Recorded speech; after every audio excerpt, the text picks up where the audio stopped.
The reigning premiers and the rising Swans as the pyrotechnics go off on the Melbourne cricket ground. Finals footy is back in Victoria for the first time since the 2019 AFL Grand Final. The Swans are out there on the Plain Arena. There have been rumours around Melbourne all day that Lance Franklin would miss with a calf complaint.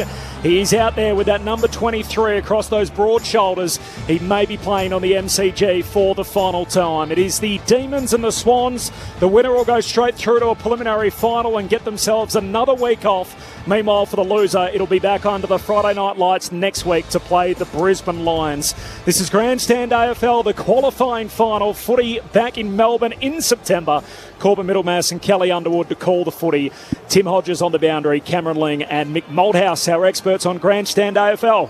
Mick, it feels like an eternity ago since we had finals here. I think Corbin might have mentioned it earlier, but you were a real footy nerd. You've been sitting across at Nanette's Soup Kitchen over the road for the last couple of years, ticking off the nights on your calendar. How long has it been between drinks for finals at the MCG? Well, let me just do a very quick calculation here, Kel. There's 365 days in a year with no leap. Well, won't count the leap year. So we've got 3 of those, and we know that's about 1,095. Right. So if you take off the fact that we've got to take off 25 to get, I reckon it'd be around about 1,070.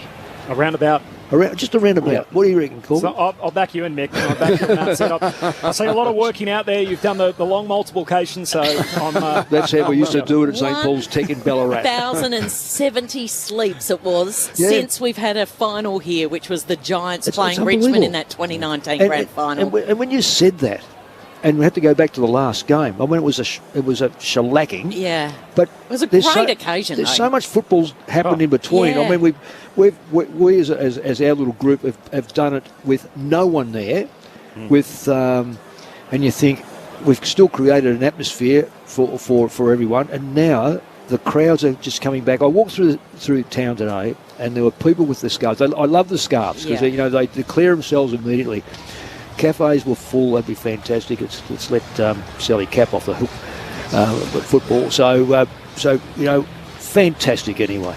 We'll listen into Melbourne as they're about to make their way out. Marlon Pickett was the big story that day. He's since played in another premiership, played in a third final series last night, and played another whole season where Richmond didn't even play finals since we last had a final at the MCG.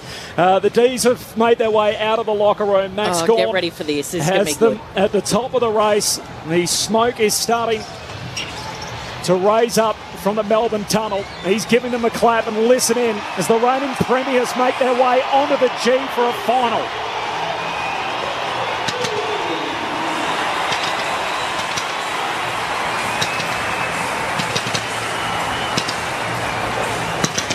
Melbourne played a couple of finals on this ground back in 2018. They had over 90,000 here for both of them. Crowd estimated tonight upwards of 80,000. A drought-breaking premiership last year. They did it entirely on the road. They got the chance to do it entirely at the G this time around. There's the roar for the D's as they burst through the banner. There's no late change. Joel Smith has come back into the Melbourne team as the Medi-Sub. The Medi-Sub for Sydney is the 20-year-old in Braden Campbell. Last night, Lingy was a hard act to follow. First of all, in a game with 17 lead changes, controversy, mayhem at the end. Did we get the right winner after all that? Oh, I don't know, really. I'm with Mick. My initial reaction was the Tom Lynch goal wasn't a goal, but I don't think we followed the right process to arrive at it being a behind. So it should have stood as a goal, which probably gets Richmond the win in the end. But you know what, in a game as crazy as that, and the finish, 3, 4, 5 Richmond defenders all flying and tapped it straight in the hands of Joey Danaher, and a metre out. 203 centimetre crummer just pops it through.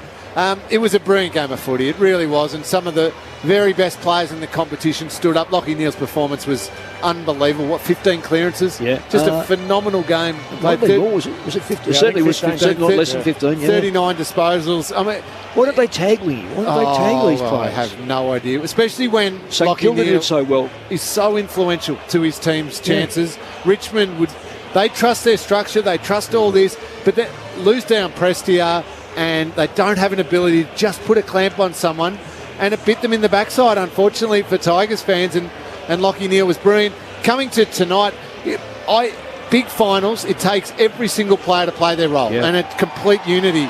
But from that unity and that foundation is when you get the very, very best players standing up. Yep. And I look tonight at two of my favourite players to watch in person, and that is Christian Petrarca for Melbourne and Isaac Heaney for the Sydney Swans. Just high impact. I mean, Buddy Franklin's one of my favourites of all time, but right now in the peak of their powers for sheer impact, forward half ball as well, especially when we're talking about Isaac Heaney.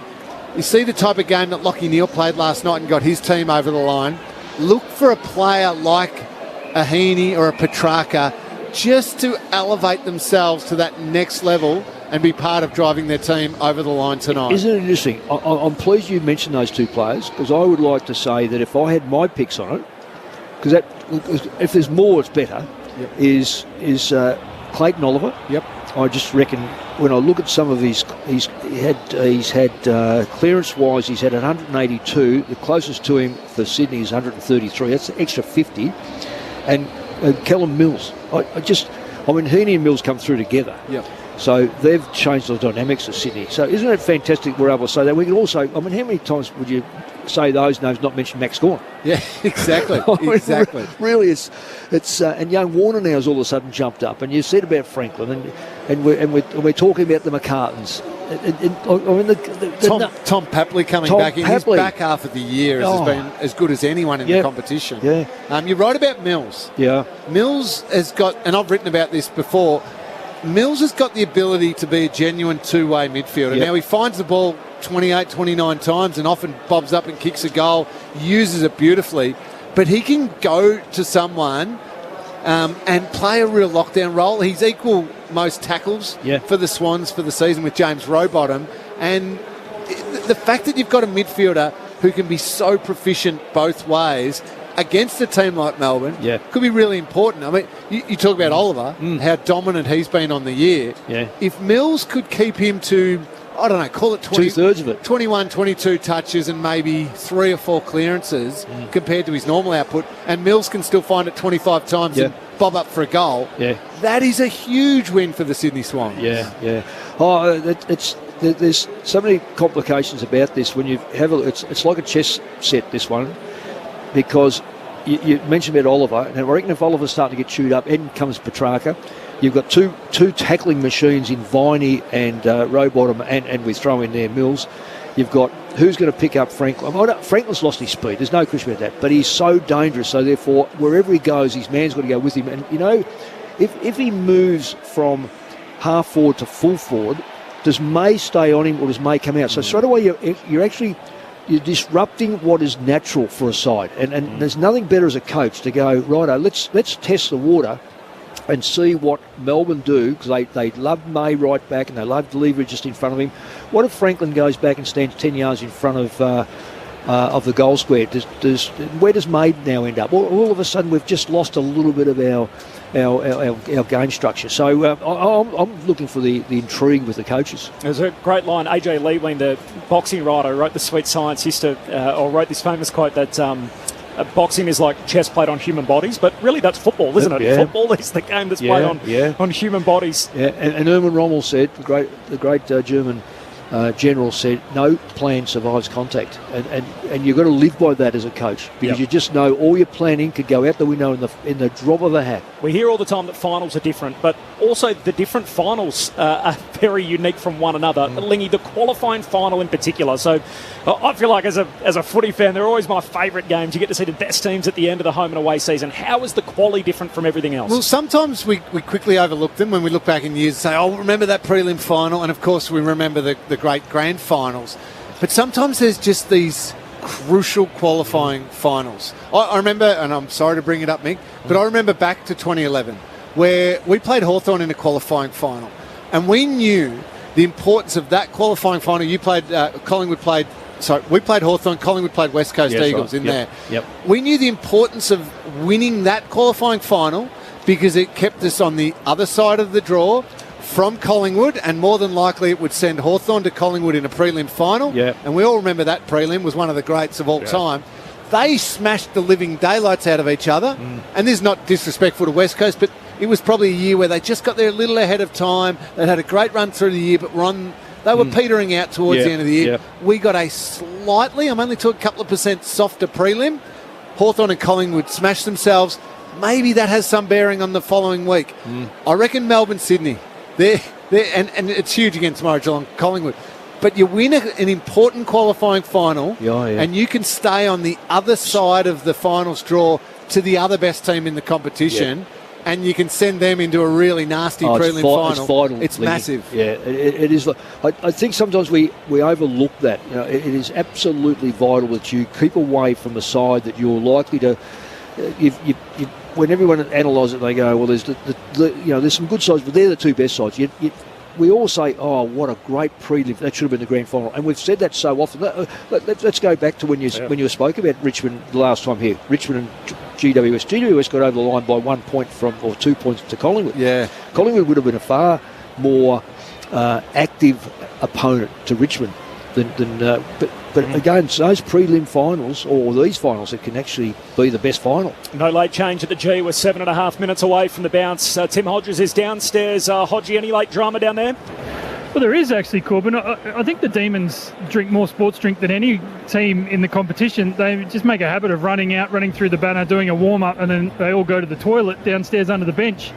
So I didn't bat an eyelid originally as Clayton Oliver's just come back from the toilet, but Bailey Fritsch came to the boundary and he was looking for someone. He's looking for the physio, and they've both gone down to the rooms together. So just wanted to keep an eye on that wasn't a toilet stop. That's something more sinister for Bailey Fritsch. So you sort of hope he hasn't done anything during the early stages of their warm-up.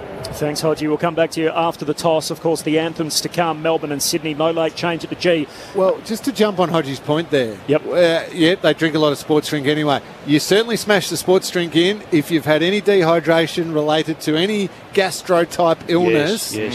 And disappearing down the toilet could be all normal, but when you've heard there's been a bit during the week, yeah, that's right. You start asking those questions about how physically healthy they are. Right, keep the fluids up. You're spot on, Lee. And we saw last week where someone decided not to have the fluid and put it out on the ground. Who just said they got hit? Who was, remember that one? Yeah. Because we did that game, did we? Yeah, we did. He gave us a second look at breakfast, is that? Well, let me tell you, he watered the ground. Yeah, absolutely. 6 minutes away from the bounce. The two teams are lining up in front of the MCC members. We're expecting upwards of 80,000 here tonight. Melbourne back home at the MCG. They played two finals here back in 2018. There was over 90,000 on both occasions for those two games. So, Hodgie? Hey, Corbin, the physio's just come back. They've had a conversation and they just held up the five fingers. I think they're just, with the anthems coming, they've just got a little bit of time to make a call here on Bailey Fritsch. I wouldn't be surprised. I think this will go right down to the wire straight after the national anthems, whether he's actually going to play in this game or not. He's not out there in the anthem right now. That's enormous. So a bit of late drama on the Melbourne bench. Bailey Fritsch, their leading goal kicker this year. Of course, the last final he played, he kicked 6 goals too in last year's grand final over in Perth. Time for the anthems ahead of the second qualifying final, Melbourne and Sydney. The AFL acknowledges the Wurundjeri people of the Kulin Nations, the traditional owners of the land we gather on today, and pay our respects to elders past, present and emerging. We acknowledge we play our great game on this land and respect the cultures of all First Peoples, their contribution to our nation and contribution to the game of Australian rules football. We now invite you to turn your attention to the screens for the Welcome to Country.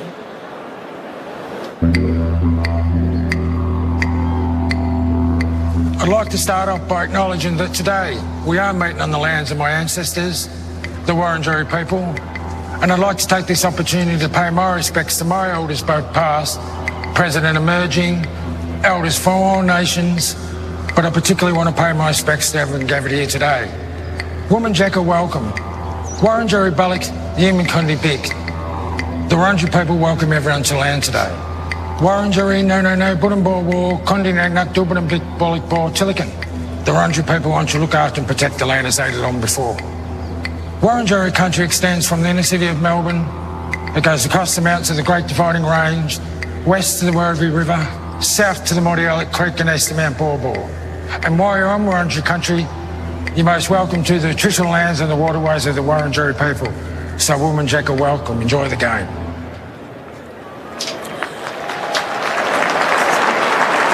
Would you please rise and join with the coaches, players and umpires for the Australian National Anthem performed tonight by the delightful Hayley Teal.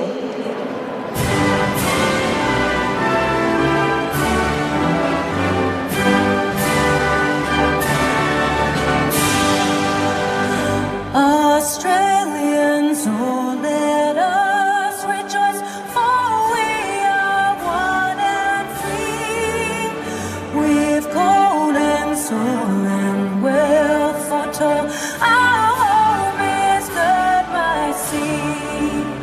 Our land abounds in nature's gifts of beauty, rich and rare.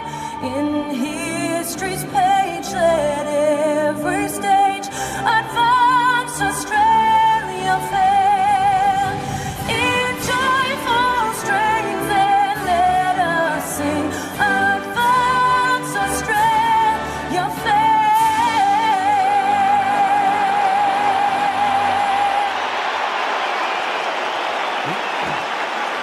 Gee, we've missed that sound. The roar around the Melbourne Cricket Ground in September before a big-time final. Melbourne and the Sydney Swans, the second qualifying final, is on the way. A bit of late drama for the Demons. Bailey Fritsch, wearing the famous number 31, went down into the rooms during the warm-up. Tim Hodges is with us on the boundary. Hodgie, any sighting of Bailey post the anthems? He was standing at the bottom of the race, actually, right at the end of that anthem. He's walked out there. He's with the physio again, guys, at the 50-metre line. He's doing almost like a mini warm-up or a mini fitness test. They've got about 2 minutes until they've got to make a call here on whether he plays. Something clearly isn't right with him, although was it a thumbs up? Did anyone see that? It looked like a thumbs up he just gave the physio. But this is going to be a great watch, whether he actually takes his place and what sort of percentage he's at for the game. He's one of only 4 Ds to have played every game this year, and they're on the verge of losing a key piece in their forward line. There's nothing like a bit of late drama before a major final. The winner to get a week off and a home preliminary final. Sydney haven't won a single final since 2017. Well, for Melbourne, for everything they did last year, they had to do it away from their heartland here at the MCG. If they win tonight, they won't leave the MCG. They'll play a prelim here and then a grand final thereafter, if good enough. Hodgie's all over it. I reckon that was a thumbs up. The physio gave it to the bench. Then another physio was just having a last word with him. Fritsch was doing a few jumps, a few hops, but he's gone in and joined the huddle now. He's good to go. So little bits of drama before a big final. That's always fun. This is the one and only time of the year, Corbs, I wish I was still playing. Oh, it's so good. The ground is filling up beautifully as well. There is just a scattering of red, white and navy blue, and the D's in a tight huddle. We've just had the toss of the coin. Milestones tonight. Christian Petrarca playing his 150th game, a 50th match for Tom Sparrow, and Michael Hibbert plays his 100th game for Melbourne, having played 84 with the Bombers. Tim Hodges, we've just had the toss of the coin. How is it downstairs? The Swans won the toss, Corbin. They will kick to the city end. There really isn't a breeze to speak of. I will say it is absolutely icy cold. A low of 8 predicted tonight. It's currently 9. It feels like 6 on my phone, so it is super chilly. It hasn't deterred the crowd. It's a monster. Somewhere between 70 and 80,000 people expected tonight. So this is just fantastic for footy finals return to the MCG. Repeating the big news, I guess, beforehand, that Buddy Franklin is playing. All the talk today was that he wasn't going to take his place. He is out there, so no late changes. The medical subs for the Demons, Joel Smith, I think he thought he might have got straight into the game before it started. For the Swans, it's Braden Campbell. I will keep my eye on Bailey Fritsch early on, guys. Good calling to you all. This should be enormous. Finals footy back where it belongs at the MCG. It's Melbourne and Sydney in the qualifying final. You're with Kelly Underwood. It was Jackson and Hickey. Hicksy spills away to Papley, gets a high, skies it, and charging after her, eyes on the footy. Wonderful mark. Well, the most courageous play, you'd have to say, one of them out there was Luke Parker. That is so brave, so early on in the game. Just absolutely at full pace, charging towards the interchange gates, and a rising high with an intercept mark is Stephen May, who was named a two-time All-Australian last month, and he started alongside Buddy Franklin, who's got 8 jackets, if you don't mind. So he kicks to centre-half back where Petty is, and then Petty brings it back around the northern end. This is Hunt to Harms. Harms has got plenty of space. Defensive side of this broadcast wing, short to Salem. Salem right in front of the Swans bench. You can see Goulden and Stevens on the bench starting for the Swans as Salem sends it towards Gawn. Slips through his fingers. He got his hand to it. Rowbottom just tosses that. Is that deliberate? It bounced about 20 centimetres in front of the boundary line. It's deemed deliberate, and Harms will take the free kick. 2 kicks out from goal. So Harms can just lay it up into the pocket. Jackson and Gawn down there, and it spills out of play off hands. A boundary throw-in. Forward pocket for the D's, kicking to the punt right end. Again, Max Gawn starting deep as the forward, Jackson in the ruck, and then they wanted the pairing up there for that long kick. It's a dangerous option. Winner gets a home prelim. A loser to play Brisbane in a semi next week. From the boundary throw-in, spills down to Cosy Pickett. Gets his peg free, swings his kick goalward, but misses. It's the first score of the qualifying final. A behind to Keziah. Melbourne 1 behind. Sydney yet to score. 2 minutes in, no late change. So Lloyd moves it quickly, uses Rampy, quick hands, comes back to Lloyd. The high kick, a one-on-one. One was Langdon, went the spoil over Hayward. Mopping it up is Papley. Brings it back inboard on the outer wing. Juggling it is Salem. It was clever to Hibbert. Hibbert then to Petty, all by hands. This is quick. Out wide, they spot Langdon. Langdon to a one-on-one. It went over Fritch's head and Gawn scooping it up and over the boundary line legally. He's got Tom McCartan for company tonight. Max Gawn started at full forward at the punt road end in this opening quarter of this qualifying final. Boundary throw-in. Jackson and Hickey to go at it. Spills down in front of Rowbottom of the Swans. He's tackled by Viney and Oliver, and a ball up 70 out for the Melbourne goal. Just on the match-up there, May's definitely got Franklin. It'll be interesting to see how high Franklin plays. Hickey in the battle of the long head. Ruckman palms it down towards Rowbottom, who jams it on the boot, high up and under down the southern wing. Lever at the drop takes the mark. Melbourne in their home strip, predominantly navy with the red V and the red socks, and Sydney in their traditional jumper as well, with, of course, the outline of the Opera House and the red shorts on as the kick heads down to half forward. In from the side, Paddy McCartan just punches it out of play. His first final tonight, Paddy. He's one of 6 Swans playing in their first final. There's only one man out there for Melbourne playing in his first final. That's Jaden Hunt at 27 years of age. Melbourne by a point. We're 3.5 minutes in. And Paddy McCartan started on Melcham. Spinning ball back in play. 70 metres out from the D's. Jackson, assuming front position, gets it down. Langdon does some heavy lifting. Then receives a handball back, kicks long. Gawn got his hands to it again. That's the second time. Viney just burst through, but he's brought to ground. And McInerney with the relieving kick out of the defensive 50. Heaney got there. His handball was too much for Hickey, who had to get down low. Ball to be won on the outer side. Lever, Heaney, Lever, high. Against Lever it was Lingy, wasn't it? So a free kick to Heaney on the outer side. High contact, important free kick to win because Sydney was struggling to get it out of their back half. That Melbourne pressure was just ramping up. Now they've got to control the footy a little bit. Heaney short to Parker, chips it to McInerney, has to take a catch like he's in the gully, diving out in front of the AFL logo, southern wing. At his 50th game last week. It's been a nice start to his career. Justin McInerney can kick inside the forward 50 for the Swans. Reid down there, punched away by Hunt at the back, spills to Petty. Hand pass to Hibbert, squeezes the kick out of the D50. Viney had it, lost it. Heavy tackle from Parker, slips through to Warner. Deep kick inside the forward arc. Reid reaching for it, can't reel it in. And it bounces through off the boot of Warner from behind. So one behind each, scores level, 5 minutes into the qualifying final. Nothing in at the moment. They're all matched up too. There's no extras at either end of the ground. May's left boot on the kick in was beautiful. Hits up Salem. Salem sees the run of Harms and handballs to him. He kicks towards Fritch. Terrific hustle from Rampy, and then Fritch tackles Rampy to the ground right in front of the D's bench. The 4 D's players are calling for ball. The D's fans are calling ball. The umpire says it is ball, and there's a bit of a wrestle afterwards. Prior opportunity obviously isn't counted in early in finals. No, that's unbelievable. Rampy and Fritch tangle on the ground after the umpire's decision.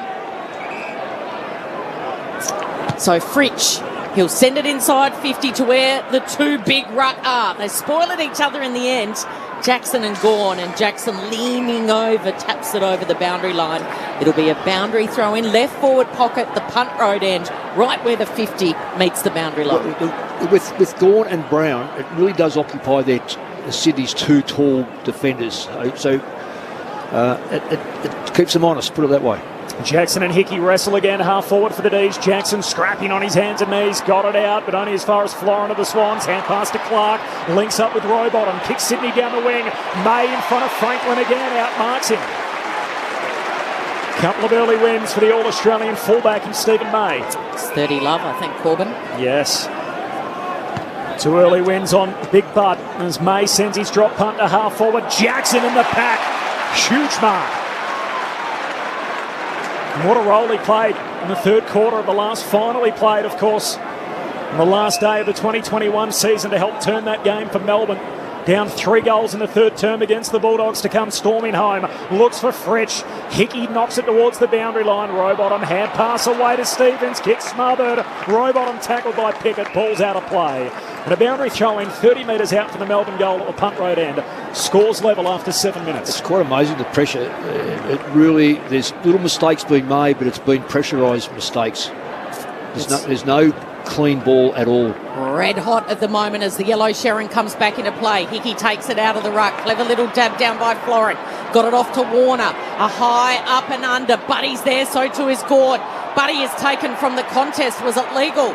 In the meantime, the quick hurried kick comes inside 50 for the D's. It's chopped off by Florent. Now they can torch them on the turnover here, the Swans. Goulden marks, goes short. This is how they like to use it, through the corridor.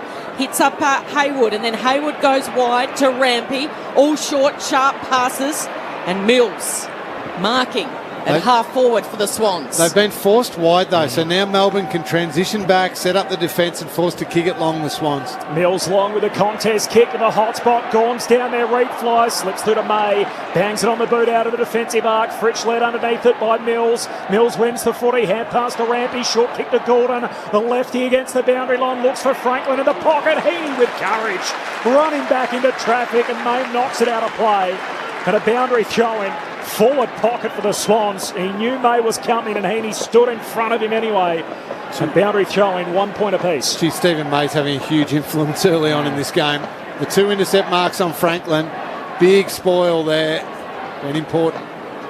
So Gawn thumps it. It's deep inside 50 here for the Swans as Hibbard tackles the Swans player to the ground. It's a hurried kick through the centre, looking to go. Fritsch gets there first. His handball missed Brayshaw. Spills clear, big collision. Heaney came in from the side. He's given away a free. It's hurt Heaney too.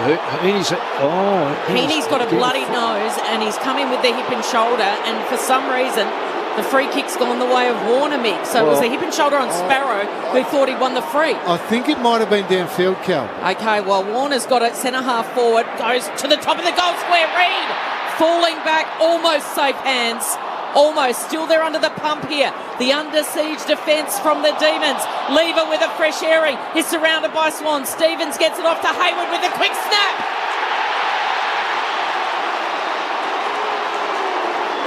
And Will Haywood celebrates in the right forward pocket at the City end.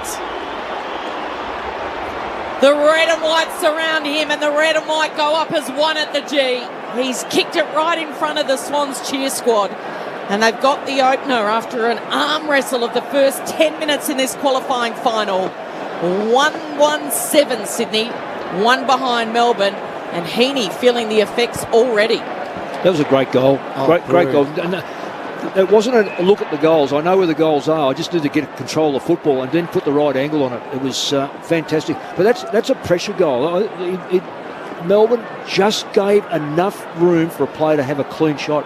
And the pressure's been fantastic. Stats are almost the same. I love clever players, Mick. So Isaac Heaney is just coming off under the blood rule after that massive contact from Stephen May.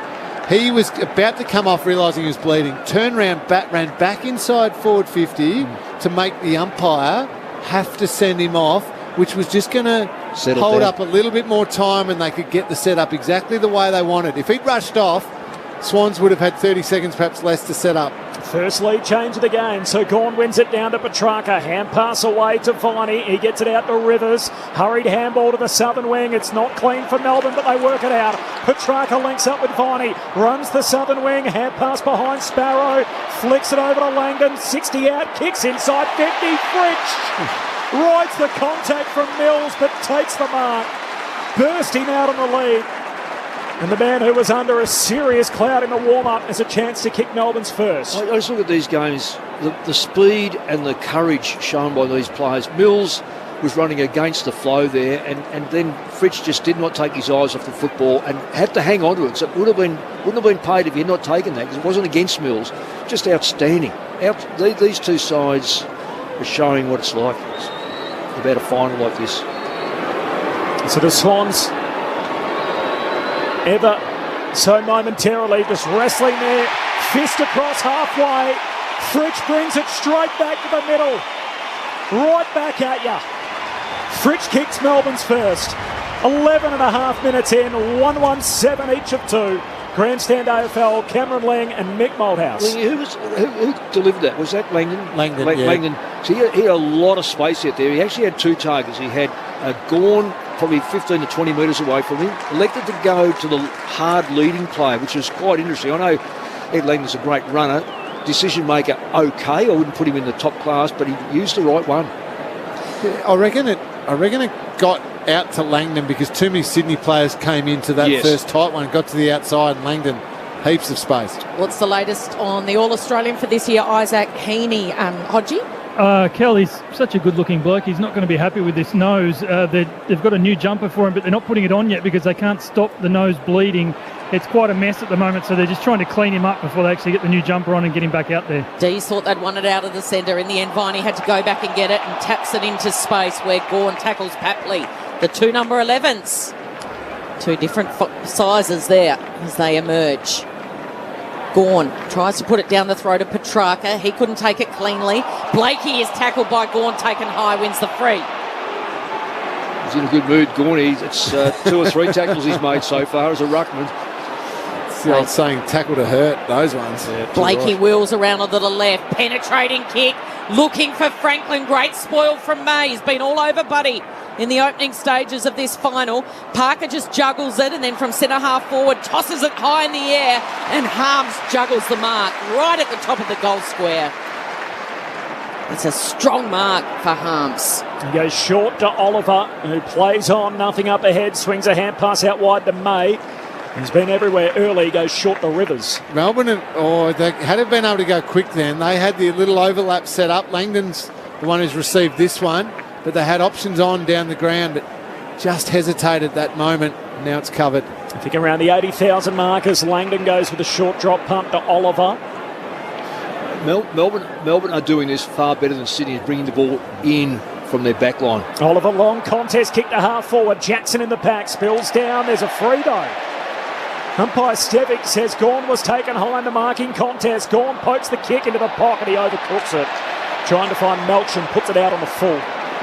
Free kick for Sydney. Scores level, 1-1-7 apiece, 14 minutes into the opening turn. There's certainly a greater ease with the way Melbourne are bringing it inside forward 50. Sydney really having to throw it on the boot a little bit. So Fox goes down the line and pinpoint pass to McInerney, who wants to move it. Tries to get around Langdon and Carney's tackled. It affects the kick. It grubbers away a Petty to Oliver to Sparrow. Sparrow now sees something ahead that he likes. Kicks to a 2-on-2. Brown waiting at the back is Fritsch. Handballs over the top to Spargo. Runs into an open goal. Swans got the first. D's go bang bang. And it's Melbourne in front now.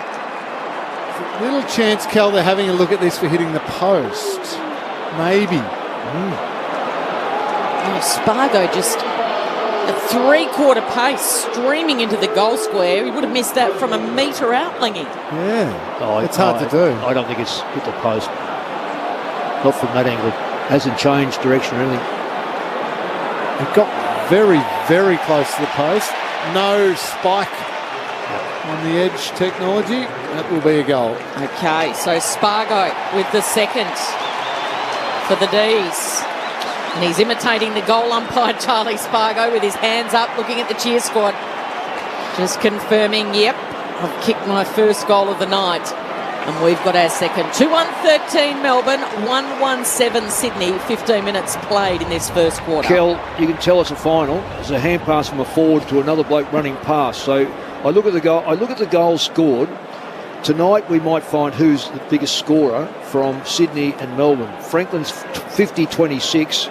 Fritsch is 50-21. Now Fritsch has kicked the goal, so he's in front. But to hand one off, Lingy, you can tell it's finals. Yep, because he's copped it all year for when he hasn't given it off. Exactly. Had to give that one. Yeah, they just look better. Yeah. I think they look cleaner. Sydney are trying hard, but Melbourne look cleaner at the moment. 16 minutes in, Melbourne by a goal as Gawn wins the tap down to Oliver, who's running in the wrong direction, lost the footy. Is going to have a second go at it. Oliver just knocks it on towards the Sydney goal. Salem collects, he's tackled. In the middle of the ground by Hayward, still the umpire says play on. Parker jams it on the boot to centre half forward. Langdon sockers it back in the other direction. This is Neil Bullen on the wing, just knocks it out, pinballs through to Oliver. Sockers it off the deck 40 metres to centre half forward. Going up to compete Melksham, no mark, spills down to Neil Bullen.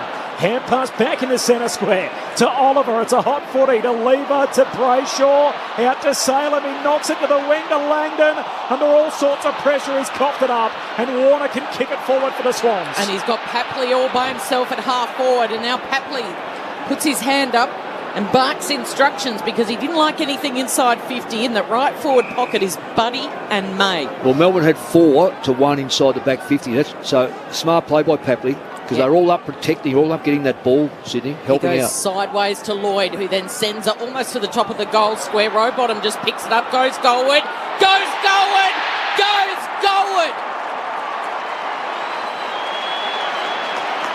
Rowbottom produces the second goal for the Swans. Buddy shepherded it through in the goal square.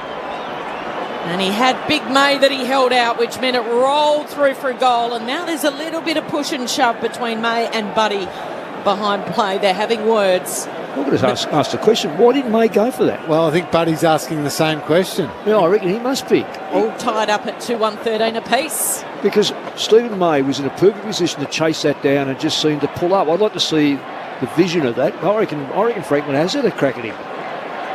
I don't know why a lot of coaches teach that repeat out number and staying around the contest, because that's what it was on the wing, to win the ball back and just a really good front and square. And he might not have got there, but Franklin certainly had a few words in his ear. Scores level again. Jackson back in the middle, palms it down to Viney, hand pass to Petrarca, kicks to centre half forward, spills through to Florent for the Swans, and he can just rebound off the back flank, kicks into open space on the southern wing. Out after it is Rivers, he skids through, knocks it away to Langdon, loops a hand pass back over to Rivers, trying to shake the tackle from Hayward, he does so successfully, kicks to centre half forward for Sparrow, can't reel in the mark, hand pass away to Petrarca, 60 from home, pokes the pass into the pocket, he wanted Viney. And the ball skids past him and out of play, so a boundary throw in 40 metres out from the Melbourne goal. Tim Hodges on the boundary. Hodgie. Isaac Heaney back on the ground. It's a toilet roll shoved up his nose. Bailey Fritsch is back on the ground as well. He's had some treatment on I think it's a left knee that was his issue before the game. He's had some more work on it, but he's back out there. So flick back in. Gawn and Reid go at it in the ruck. Neither can win it now at ground level. Mills picked it up. Handball smothered. Langdon had it. His kick was smothered. Florent just gets a hurried kick inside the centre square. Salem's got it. He's got to beat two. Handballs into space. It should sit here for Hunt. Hunt's kick, though, is disappointing. It skids the way of Fritsch. Fritsch handballs off to the standing start of Spargo. Goes one way, then the other, and then Pickett. Great option by Spargo. He stopped, he propped, he looked inboard, and then he looked left, and he just poked it 15 metres to Cozzy Pickett, who was charging out. That's one where you need. So it was Robbie Fox, who was the defender, to really come at him. Yeah, you can't let a player just kick and have time, because they'll find a target. He's in goal-kicking form, Cozzy Pickett, but he runs on. Just a rush of blood blazes away, misses everything out of bounds on the full. Well, you listen to you then, Kel. That was the commentator's curse. That was his worst kick for the year. Yep. Scores level, Swans across the goal face. As Rowbottom to Lloyd, and then the kick out wide. The mark's been taken by Ollie Florent up against the boundary line, left half back. Sends it down the southern wing. Mills the target. Lever spoils. Down to the lap of Sparrow. He's tackled immediately, and a ball up between a wing and a half forward for the D's. There's no set pattern in regard to players falling off. They just seem to. It is virtually playing one-on-one football. Reid doing some of the ruck work down to Sparrow. He's tackled again by Parker, and we'll have the ball up. So we're 20 minutes in, just ticked into time on. Scores level, 2-1, 13 apiece. Brayshaw's got it. Rowbottom's got him. So Rowbottom laying his first tackle for the night. He's also got 6 disposals and a goal. They're starting to get on top in the contested possession, though, Melbourne. I know they're very good at that area, but maybe Sydney will consider a number around the ball to stop a bit of that. Clark slides in, gives it to Parker, who blazes away down the outer side. There's Langdon. He's had a lot of it so far, and Langdon, well, he's got a rush of blood because his kick goes all the way up to the third row where it's marked. It's a thing they're going to have to wrestle with, though, because if you bring a number up to try and fix up that contest, then you leave Melbourne with the defensive structure they want. Exactly what they want, exactly. Yeah. It's interesting. Franklin, Reid and McDonald haven't touched the ball.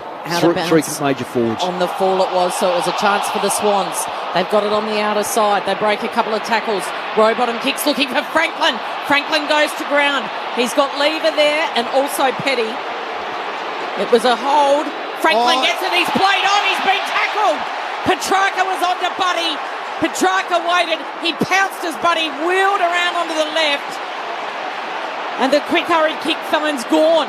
Gawn's got it a couple of kicks out. Gawn can send Melbourne inside 50. Jackson in from the side of the pack. Spills down to Viney. Hand pass ended up with Rowbottom. Rowbottom's lost it. Viney has a second go.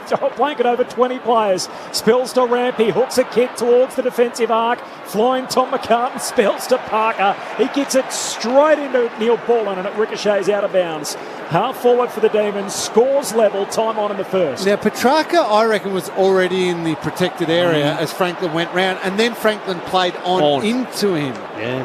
Which, it's designed so that the player can play on there. It should have been 50. Mind you, once that umpire calls play on, it's had an effect because I reckon Petrarca's been kicked in the leg because of that. Toss back in. There's a scramble on the outer side before Goulden breaks away. Kicks up towards Hibbards there. Also picked up by Clark. Clark to Buddy.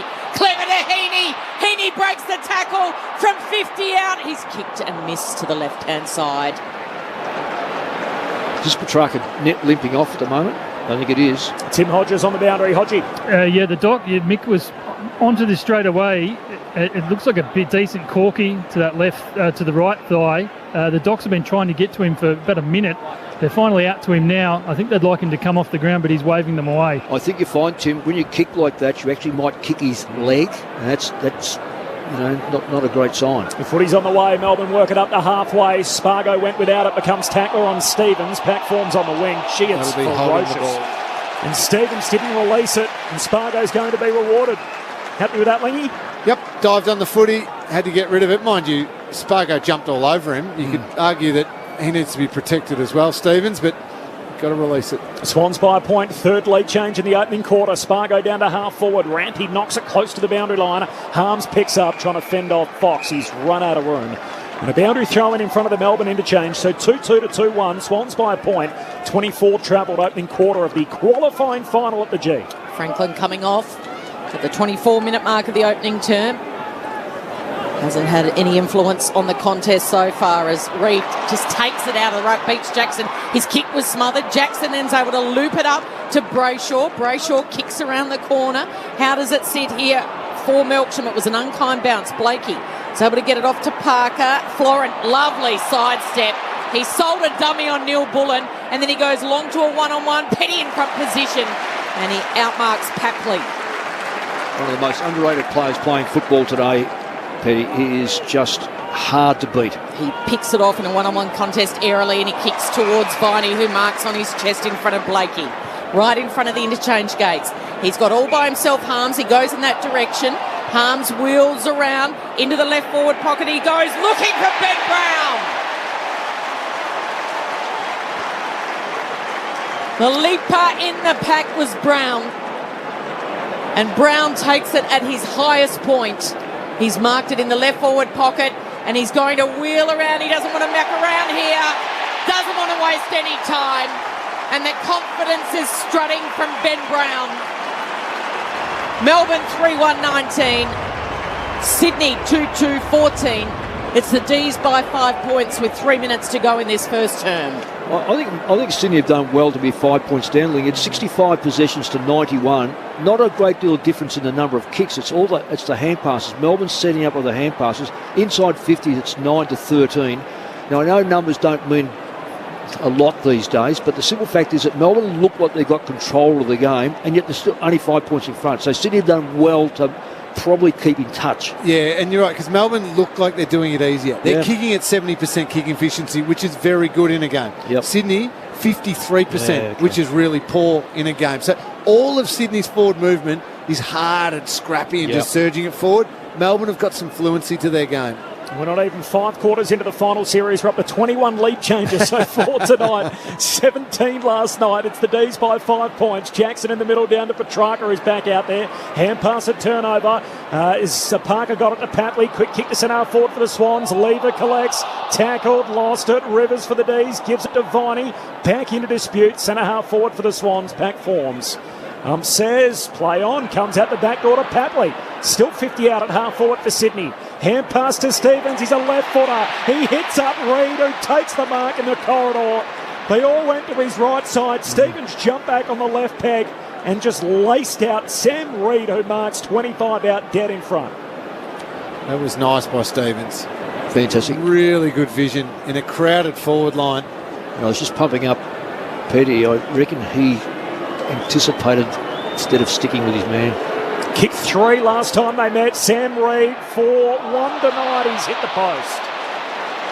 And the Starties tally in the opening turn. So 2-3 to 3-1. And that post just swaying at the City end of the ground. 28 minutes travelled opening turn. Melbourne by 4. Goal kickers for the Swans, Rowbottom and Hayward.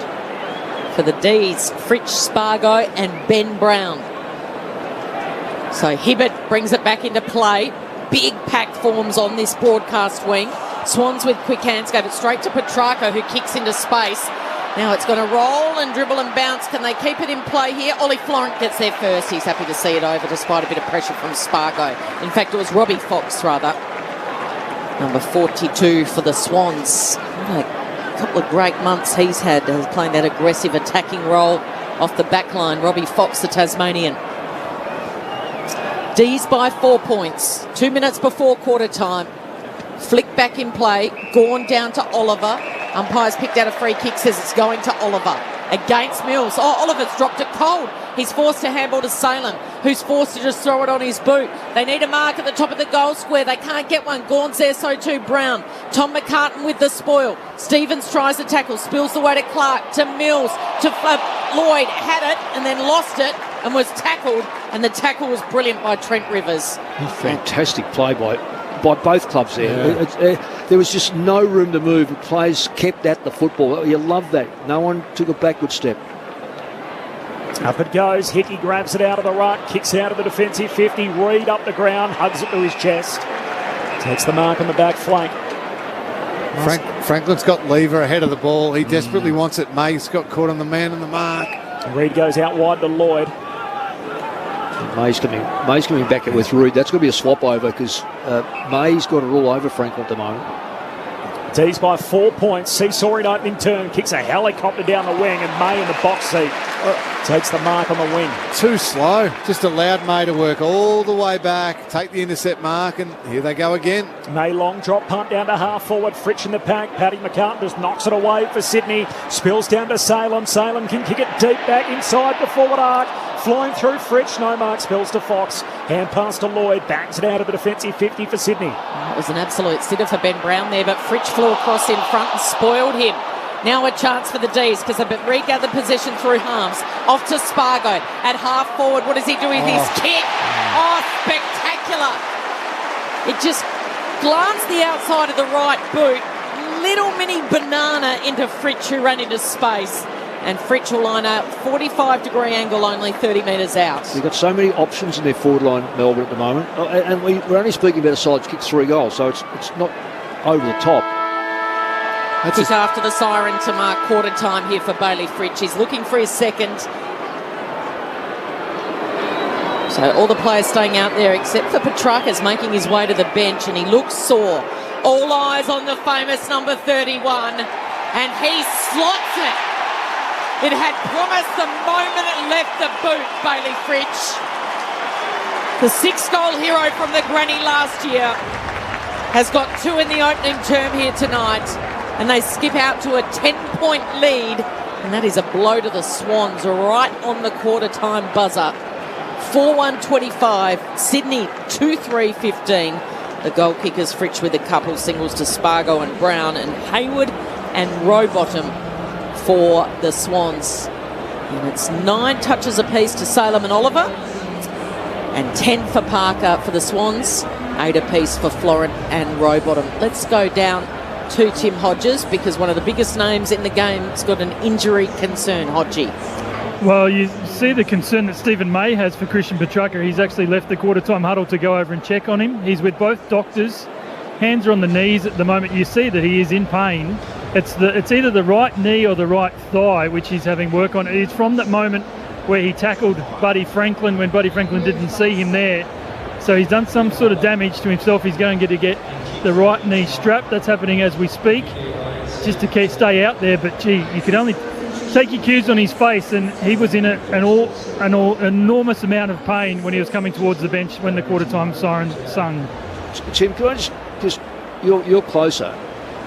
Is it his knee, or because where he came in to smother the football, Franklin's leg to kick the ball actually kicked him, and I reckon it's kicked him in the side of the leg, which sometimes that small bar, what's the tibia, is it the small one? Tibia or the fibula, I don't know. Yeah, the smaller one. Yeah, Mick, I saw him before trying to tell the doctor that that's what he did, that was the exact moment where his leg sort of kicked Buddy as he was coming towards him much faster than he probably anticipated. So exactly, you spotted it straight away, and that's almost what he just told the doctor. So he's walked off now into his quarter-time huddle, and you see that both doctors and the physio are now having a conversation, and I guess, Mick, you know this better than anyone. One of them will have to go over to Simon Goodwin and the coaching staff to give them an update on their biggest star. Well, if I can just say, if it's taped up there and they put a pad over it, I'm suspecting that they're convinced that it's probably not broken, that small bone, but it would be badly bruised, because Franklin gives it a bit of a hoik. That was a full-blooded kick. No, not that he meant to. Let's get that right. More from Mick Moldhouse and Cameron Ling coming up. This is Grandstand AFL, the qualifying final between Melbourne and Sydney, and it's a D's by a game high 10 points at quarter time on ABC Radio and ABC Sport Digital. This is Grandstand AFL. Hello, Costa here. Gardening is great for the whole family, and I want to tell you something that will get the kids in your life growing. It's my brand new podcast, Gardening Buds. Everything a kid needs to know to make their own garden grow. Whether you've got a big backyard, a balcony, or a little pot on a windowsill. Join Kaylee and I for Gardening Buds. Out now on the ABC Kids Listen and ABC Listen apps. The 2022 AFL Finals. Grandstand AFL. On ABC Radio and ABC Sport Digital. Finals footy back where it belongs at the MCG. It's Melbourne and Sydney in the qualifying final. Still there under the pump here. The under siege defence from the Demons. Lever with a fresh airing. He's surrounded by Swans. Stevens gets it off to Hayward with a quick snap. And Will Hayward celebrates in the right forward pocket at the City end. Hand pass behind Sparrow. Flicks it over to Langdon. 60 out. Kicks inside 50. Fritsch rides the contact from Mills, but takes the mark. So the Swans, ever so momentarily, just wrestling there. Fist across halfway. Fritsch brings it straight back to the middle. Right back at ya. Sparrow now sees something ahead that he likes. Kicks to a 2-on-2. Brown waiting at the back is Fritsch. Campbell's over the top to Spargo. Runs into an open goal. D's go bang bang. Harms wheels around into the left forward pocket. He goes looking for Ben Brown. The leaper in the pack was Brown, and he's going to wheel around. He doesn't want to map around here. Doesn't want to waste any time. And the confidence is strutting from Ben Brown. Off to Spargo at half forward. What does he do with his kick? Oh, spectacular. It just glanced the outside of the right boot. little mini banana into Fritsch, who ran into space. All eyes on the famous number 31, and he slots it. It had promised the moment it left the boot, Bailey Fritsch. The 2022 AFL Finals. On ABC Radio and ABC Sport Digital. Of course, the number worn by war veteran Ron Barassi Sr. and his famous son in Ron Barassi Jr. And Jr. is in the house to watch his beloved Demons. A couple of teams which he had a little bit to do with. Melbourne 4-1, Sydney 2-3. There's a 10-point lead for the D's at quarter time. Mick Moldhouse and Cameron Ling on Grandstand AFL. Of course, going back even further, when you've got Norm Smith, coach Melbourne and South Melbourne. Yes. Of course, we know that South Melbourne's now Sydney. So, isn't it when you go back through the genealogy of players and sides and this sort of stuff, there's a link somewhere along the lines. It's great. It is really outstanding when you see that sort of take place. Mick, the scoreboard says 10 points. No. I've got a little feeling that Melbourne are doing it a lot easier than 10 points right now. Super physical game. Sydney having a crack. Bodies are going in everywhere. Physical, like any final would normally be. But then when Melbourne are getting the ball in their hand, it feels like an ease of ball movement and transference forward for shots at goal. The Swans, it is all hard work right now. Yeah, a lot of big long kicks in there. And there's no one outside of Reid because Franklin can't mark over his head. So they're relying heavily on Reid or crumbing players. Melbourne number one first quarter team in the competition. They lead at quarter time again by 10. Second quarter action underway as Hickey wins the hit out back in the middle of the ground. Parker strapping forward. He was taken high as Oliver came over the top. So centre break coming up for the Swans. Hand pass away to Lloyd. Kicks inside the forward 50. May spoils straight into Papley's part. His kick smothered. Ricochets to Lever. Centre half back for the Demons. He's spun around by Reid. Kicks across the half back line. And Hunt takes the mark. The only Demon out there playing his first final tonight. Melbourne by 10. Goes short to Sparrow, who then kicks it sideways to Harms. It bobbed up there for an anxious moment. Goulden came in with the spoil, but it was illegal. He took his eyes off the footy. So Harms with the free. And then he flares it wider still, right in front of the benches where Hunt's got it. In front of Rowbottom. Two headbands and too long hair. Kicks to half forward. Spoil from McCartan. Tom McCartan then spills away of Hickey to Parker. Handball straight to Oliver, who gives it off to Neil Bullen. Neil Bullen's delivery looking for Pickett. Oh, Cozzy, that was a little cheeky. In a one-on-one with Lloyd, he just pushed him aside and then took the chest mark at an awkward angle, but he got it. But exactly what Melbourne want, because if you can get Lloyd in a one-on-one, his slight deficiency is defensively. Very good at finding the footy, setting the game up with his kicking. Pickett v Lloyd, deep in a one-on-one, that's big advantage Melbourne. Pickett took care of it there with a great mark. Pickett from a tight angle in the right forward pocket at the City end, lining up for his first for the night. And he has put that through pinpoint accuracy, as straight as an arrow off the boot of Cozzy. And the D's have skipped out to a 16-point lead, their biggest lead of the game. 5-1-31, Sydney 2-3-15. It's very early days, Lingy, but all indicators what we said in the first half. Melbourne looked cleaner, did more Ks, 1,630 metres to 1,400. All indicators, the contested football, the clearances have actually fallen Sydney's way. The entrances are a lot cleaner. But Sydney have to arrest that in the middle and somehow or another do something different what they're doing in the forward at the moment. They're not banging it in. They've probably got to start to get the football about 60, 70 metres out and start to spread that defence out a little bit. And just even the eye test, Nick, it feels like Sydney are just quickly handballing, panicked, and Melbourne are turning that over. They're panicking under pressure a little. D's by 16 points. Their game high advantage grows. Quick centre break though for Warner as he kicks to centre half forward, and May wins another battle. One-on-one with Franklin, and May now hurriedly kicks for the D's to the wing, and Gawn takes the mark. That's a real worry with Franklin and May at the moment because Franklin's their go-to player. They're going to have to change that up. He looks 35 at the moment, Buddy Franklin. Gawn down to half forward. Brown in the pack. Big fly over the top comes from Melksham. He can't pull it down. Tom McCartan under pressure. Hand pass out the ramp. He kicks smothered. Ricochets out of bounds off the hands of Todd Viney, Jack Viney, of course. Son will have a boundary throwing. Easy mistake to make. Yeah. Two of the hardest footballers I've ever seen play. And they look rather similar as well. Boundary throwing half forward for the D's. They led it by 16 points early in the second. So Gawn easily reaches out over Hickey, tries to get it to Petrarca, to Viney, who's set upon. Petrarca is so sore. You got your binoculars on Petrarca there, Cal? Yeah, I do. He's limping Oh, at yeah. the stoppage. He's got no one near him. Some strapping under his right knee. Oliver gets it instead. High up and under. Harms flew. Couldn't quite take the specky. Spills away of Papley, who just throws it on the boot. Franklin in front of May. May got a spoil away. Comes down to Hunt. Hunt bombs long. This will hurt if they can get on the end of it. Brown does. 1-2 double grabber. Thought he got it right at the last minute for the third time. Ben Brown and the umpire said no. It'll be a ball up instead. Well umpired. Hit the deck. Toss back up in the air. Hickey Road goes over the top, only as far as Viney to Harms. Squeezes the kick. Who's there? Petrarca in a one-on-one with Rowbottom. Almost a one-hander. Comes up to Brown. Tries to curl it around. It was smothered, and Hickey will thump that over the boundary line.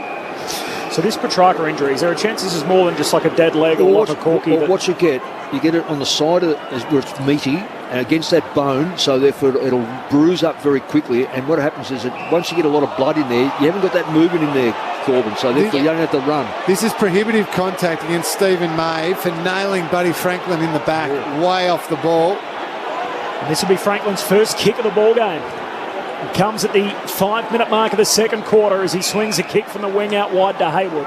There's a fair bit of feeling between Franklin and May at the moment. Oh, and they've just collided. He's put May's put Buddy down again. No, that's a shocking free And the kick. non-controlling umpire has bought what he sold. May and Franklin just banging bodies. Franklin hit the deck, and the non-controlling umpires come in to say, hey, that's a free kick. Sydney already had the ball, so it's 50. And Hayward is going to be marched. That is a shocking decision. Franklin ran straight into May, and got upended himself. That is just a very poor reaction by an umpire. This game is coming to life as Hayward hooks for his second. And Lance Franklin, as he so often is the central figure. Oh, now Buddy and Gawn, Max and Buddy are having words. Papley's having words with Oliver. Papley's trying to get to May. Oh, finals footy. Franklin with his first kick of the night, following that draws a 50-metre penalty for the Swans. Hayward cashes in. Melbourne's lead cut to 10. D's are 5-1-31. Sydney 3-3-21. 6 played second term. Yeah, well, I've got to say, when you have your best sides playing finals, you should have your best umpires. That was just a total reaction, bad reaction by the umpire, because I was watching that take place. Franklin ran straight at May, and May stood his ground, and May upended him. And there's nothing. Anyway, we've seen it now. So even the first free kick wasn't really there. Oh, wow. Here it is. We're watching the replay. Yeah, they both. Well, Buddy ran at him. That's right. And May just stopped, held his ground, and he bumped off May. Oh, free kick to Buddy, to May now. Push against Franklin. Oh, it's all happening. So May, who's been right on top, gives away a free, and now he wins one, and he's given it to the Demons, and they've put it out of bounds on the full. So it'll be a free for the Swans on the outer side. Melbourne by 10 points. 7 minutes gone in this first term. It's hard to watch the ball when you really just want to watch Buddy and Stephen May, but anyway. Let's watch this Sheridan as it comes forward and Gawn picks it off. Oh, Standing next to Franklin Lingy. Yeah, you love that if you're Stephen May. Franklin had actually worked hard to get position. May comes and helps. Oh, the kick, though, has come undone. Warner streaming in and has got it to Papley. And Papley, the niggler, says, stop. I'm going to go back and have a set shot. I've marked it uncontested inside 50 as a result of the quick turnover. 45-degree angle, only 30 metres out, and Gawn is the man standing the mark. Now, Kel, what are we saying? What have we said here for 23 weeks about Ruckman trying to become Thurl Merritts? Because why would he pick that between three Sydney players? He was always going to kick it to a Sydney bloke. Well, he will ignite the MCG here, Papley, because there's feeling in it. And the niggler, he delivers. And listen to the roar. And there might be some Bronx cheers in here as well from the D's, because they brought it back to within 4 points. Back-to-back goals. Bunny not on the goals on the score sheet, but certainly the architect in this mini revival by Sydney. 5-1-31 Melbourne, Sydney 4-3-27, 8 gone in the second. Well, it has upset Melbourne. It's upset their rhythm. It's upset a couple of doping, one umpire error and then Max Gawn's error. Melbourne to get back now have to steady the ship. No, not necessarily score, but just steady it, control the football. Don't let Sydney get their tail up because they are a very hard side to stop when they get going. Tom Papley, part of the All-Australian 44 this year, didn't make the final team as he did in 2021, but great to have him out there for a final after being concussed in the last week of the home and away season. Back in the middle, Hickey out of the ruck, hand pass, hands up on the southern wing. Sparrows out after it for the D's. Hand pass to Langdon, kicks to half forward. Melksham climbs in the air, no mark. Spills down in front of Spargo, he fumbles it out of play. And the boundary throwing 52 out from the Melbourne goal, so what it means in the context of the game after all those little fiery episodes. The Swans have kicked 2 in a hurry. And Melbourne, who led this game by 16 points and had all the momentum, all of a sudden lead it by just 4. Sydney with the last 2 goals. Start of the second term from the boundary throw-in. Hickey down to Warner. Missed his boot with his kick. Spills away towards McInerney. Heavy tackle from Pickett. Ball spits out the row bottom. There's a free kick coming back. And it's going to McInerney. Just dumped in the tackle from Keziah Pickett. So Sydney free kick, half-back flank. Melbourne by 4. Yes. Swans with a bit of momentum. That's one of those that almost gets to a point where you tip them over the horizontal. What are they? Yeah. The rugby league spear tackles? Spear tackle, yeah. McInerney to Fox. They might have overused it here with a lot of handball across half-back. Although Stevens eventually delivering, looking for Papley. He jumped up the back of Hibbert, but he couldn't get his hands to it in the end. It was the leap that was spectacular. And waiting at the back was Petty. So Petty gets the mark. He kicks towards Gawn. Gawn gets his hands to it, only palms it as far down as row bottom. And Petty will mark again. Oh, he's not because of the pressure by Papley, who soccers it into space. Papley gets the handball over to Buddy. Buddy needs to bend down low. Buddy gives it back to Papley. Oh, this would be something special from the Bloods if Papley can curl it around. He can't, but it's been marked on the line by Heaney. If Buddy doesn't get you, if Papley doesn't get you, Isaac Heaney just might.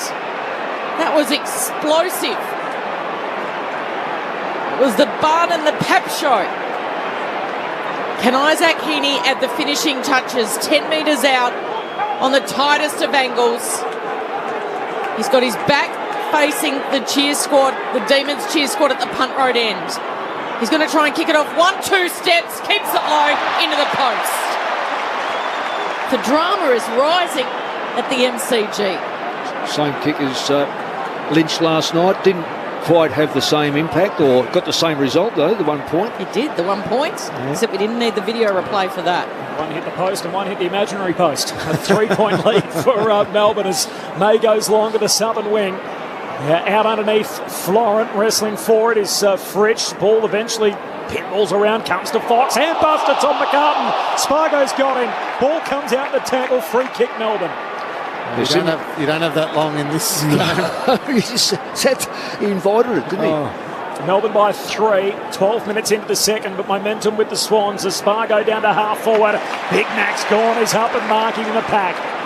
Comes down with it 60 from home at left half forward. Harms is just hailing a cab in the goal square. The kick is going to head in that direction. He's going to get a run and a jump at it. Spills down and falls into a few Swans' path. One of them, Florent, just bangs it deep out of the defensive 50. Spills to Gordon. His smooth left footer picks it up at the drop. Kicks out to the southern wing. Hickey bending down low. Can't take it clean. Heaney bangs into a couple of Melbourne players. Falls to Salem. Hand pass out wide to Langdon. They'll trap it in the front half. He gives it to Hunt. Hunt trying to thread it back through to Langdon. Missed him. It's out of play. But forward of the wing for the D's. Kicking to the city end in this second term. It's Melbourne by 3 points. Yeah, and Sydney have tightened up all their type game, their contested possession. They've got more hand passes, so they're making Melbourne chase a little bit more. Meterage is the same. 1 goal, they've had 3 shots to 1. So twirling ball back in play over the head of the ruckman, waiting for it was Rowbottom, pumps it towards Franklin. May waiting out the back. He overruns it. Franklin picks him up. Petty's got him one side. May the other is going nowhere. every time it goes to Franklin and May, it is just a huge contest. Because if Franklin gets a goal, he brings his entire team alive even more. If May can intercept Mark, the Melbourne teammates just feed off that. So Jackson straight down to Mills. Mills with the snap, a swivel of the hips, and he buries it. It's 3 in a row for the Swans, and they're back in front. 5-4-34, Melbourne 5-1-31. D's fans in the members below us completely stunned and not moving. And then you look over the other side of the MCG, and all you can see is red and white. That's an outstanding goal. Watching the replay from Mills. Yeah. One of the things, Linda, that's happened, if you ever look at Oliver's stats, he's gone right out of the game. We haven't seen Petrarca at what's he had so far. He's had one possession. He can't run now. No, he can't. He's so sore. Viney's also only touched the ball once. So what's happened, Sydney have turned that on its head as far as the middle stuff goes. As a consequence, you get the ball in the forward line more often. He's just come to the bench, Petrarca. We'll get down to Tim Hodges shortly. 3-point lead for the Swans. 5th lead change of the night. Crooked bounce. Tim Hodges on the boundary. Yeah, so Christian Petrarca, even getting to the bench was a labour for him. It's the right knee that's heavily strapped. He's just rubbing it at the moment, so it's just aching for him. The doctor just came to speak to him, and he just held the hand up and said, just give me a minute. So, yeah, he's not in a great space here, Petrarca. If you weren't with us earlier, tried to smother a Franklin kick and got kicked by the champion goal kicker. Back in the middle of the ground, Warner floats a kick inside 50 for the Swans. Hip it out to meet it. Hand pass to Langdon. Shuts the would-be tackle from McInerney. The D's off half-back. Langdon kicks down the wing. Neil Bullen trying to get on the half volley. Doesn't do so. Comes through to Lloyd. Hand pass to Paddy McCartan to Florent. A U-turn, then a hand pass back out to Lloyd against the boundary line southern side to Franklin. Levers up in front of him and takes the intercept mark. Half-back for the Demons. Swans by 3 points. They've kicked the last 3 goals in the game. 15 played, second quarter. Just a tangle of legs between Buddy and Lever as he tries to bob up, and he does that eventually. Kicks towards Viney. Drops what he should have taken maybe, but there was a bit of pressure. Turns around, wheels, tries to kick to Melksham. Had to beat a couple and he couldn't. Now Oliver comes in, offers some help. Quick handle to Viney. Viney, it was too hot for him. He dropped it. Little grubber kicks, comes back inside. Neil Bullen pounces, offloads out wide where Langdon's got it. Langdon has kicked it straight to the opposition. That's disappointing. It was Ben Brown charging out, but McInerney was there and he swallows it. Short to Lloyd. The switch plays on him. Blakey was set up. They're going to go the slow one, though, to Rampy, but they'll eventually bring it to this side of the ground, but it's a bit slower, I reckon, than what Nick Blakey wanted. Cameron Ling, expert commentator tonight. 3-time premiership player with the Cats. We've got a 3-time premiership coach with us in Mick Malthouse to kick off the final series, the qualifying final here at the MCG. It's Sydney by 3 points. They were down by as much as 16 earlier this term. Now they go long down the line, and McDonald takes the mark. Logan McDonald. That might be his first touch. Yeah, nice contested mark it was. Across half-back. In front of the Shane Warne stand where there's plenty of Swans fans. He's kicked it straight to the opposition though, and Rivers marks uncontested. Well, he had no targets. The Sydney targets in front of him all just stopped and propped and gave him nothing. So he was sort of forced to kick distance. Sandgroper in Rivers goes long to a contest at half forward. Brown in the pack. Spills down to Gordon. Tackled. Couldn't get a kick away. Pack forms behind him. Umpire lets them roll. He now says, holding the ball. Got him. In a bit of trouble. Florent just sat on the footy. Melbourne players all over the top of him. And one of them is going to get up and be able to take this free kick. They can raffle it. It'll be Neil Bullen. It's there on the replay. Yeah. You're on your knees and you go and desperately drag the ball back under and you don't get it out. The umpire will pay that every single time. Interesting, those 3 Melbourne players that sat on him, only one went back to take the kick, so obviously he's got a little bit more in him than those other 2. Neil Bullen for the lead back. Has to kick it from outside 50. Low trajectory drop punt. It's just out to the left and a behind. Wrong side of the post, a minor score. Despite the eagerness of the Melbourne fans and the members, it's the Swans by 2, 18 played, second quarter. So Blakey will try and keep the catch the D's napping here on the kick in, and they move it quickly. Fox looking for Hayward. Closing speed came from Hunt, made a contest of it. Hayward then goes and gets it again, gives it back to Stevens. His kick into the centre of the ground. and it wasn't the intended target. This is Oliver. So Oliver for the D's. He's going to pump it inside 50, looking for Brown. He's outnumbered by red and white, although he scooped it up. Great second effort off to Viney. Viney to Neil Bullen from a standing start, and he snapped across his shoulder, misses to the right-hand side. 2 quick behinds for Neil Bullen. Sydney by 1 point, 18 gone in the second. McCartan from the kick out, goes along in the McDonald direction, no mark, spills down to Viney, Melbourne back onto it, half forward, gives it to Neil Bullen, kick smothered, ricochets to Sparrow, hand pass stolen, the Lizard and Blakey onto it for Sydney, hand pass to Rampy to Reid, by hand to Florent, takes on Brayshaw and wins, shrugs his tackle, hand pass to Stevens, kicks down the win and Papley marks. Logo broadcast free kick against Franklin. Stupid play by Franklin. So just for those people, I was watching, as we do, watch the duel. Franklin cut across, May trapped him beautifully. Franklin grabbed him and threw him on the ground. Just 60 metres off the ball. It's a silly play. So Sydney with the ball on halfway, and that'll be reversed. Free kick for Petty, and can send Melbourne now to half forward. Brown in front. Free kick from illegal Shepherd. It's going Sydney's way in the marking contest. So Paddy McCartan will get the free at centre half back for the Swans. Sydney led it by a point. There's a bit of feeling in this. The second qualifying final, Friday night footy at the G, in front of 80,000. We're ticking in the time on in the second term. Swans by a point. And the replay of the incident has just been shown, and Melcham's not happy, and neither are the D's fans. So the kick came the way of Tom McCartan, who looks for Reid. Got in front position, couldn't take it cleanly. Plenty of Demons players waiting for it at the back. Hunt accepts the handball and then loops the kick over the top to Petrarca, who's out there on one leg at the moment. He injured just below his right knee. He kicks on the right and it hurt him as well. It slipped through, waiting at the back. Here is Melksham. He's in the right forward pocket. His handball was smothered by Florent. Gives it off to McCartan, to Tom, to Fox, who takes off aggressively. Now handballs to Stevens from a standing start, looking for Franklin in position, but he takes the mark, wheels around on his left, he kicks it inside 50, it's a bouncing ball, waiting at the back is Papley, this is his specialty, he's ducked into Petty, play on says the umpire, Papley ducks again, Petty wraps him up, Petty says you're going nowhere, umpire says play on, and the D's come in and help Harrison Petty out. And warm applause for Petty as the D's move it across to centre half back. Neil Bullen's got it. Neil Bullen's kick is short to Spargo. They're slicing and dicing their way through the Swans' defence here. The D's back inboard to Rivers. Rivers now handballs over to Brayshaw. He's got it right in the bullseye. He pokes it to centre half forward and Sparrow marks. Sparrow's Jackson going in back the goal square by himself. So he bombs that long. Jackson caught behind. He rises high. Viney handballs out to Petrarca.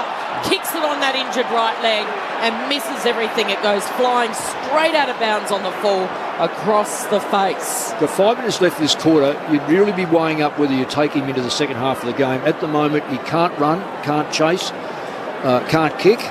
So you'd almost be tempted to change it. Rowbottom long to half back and Reid takes a contested mark.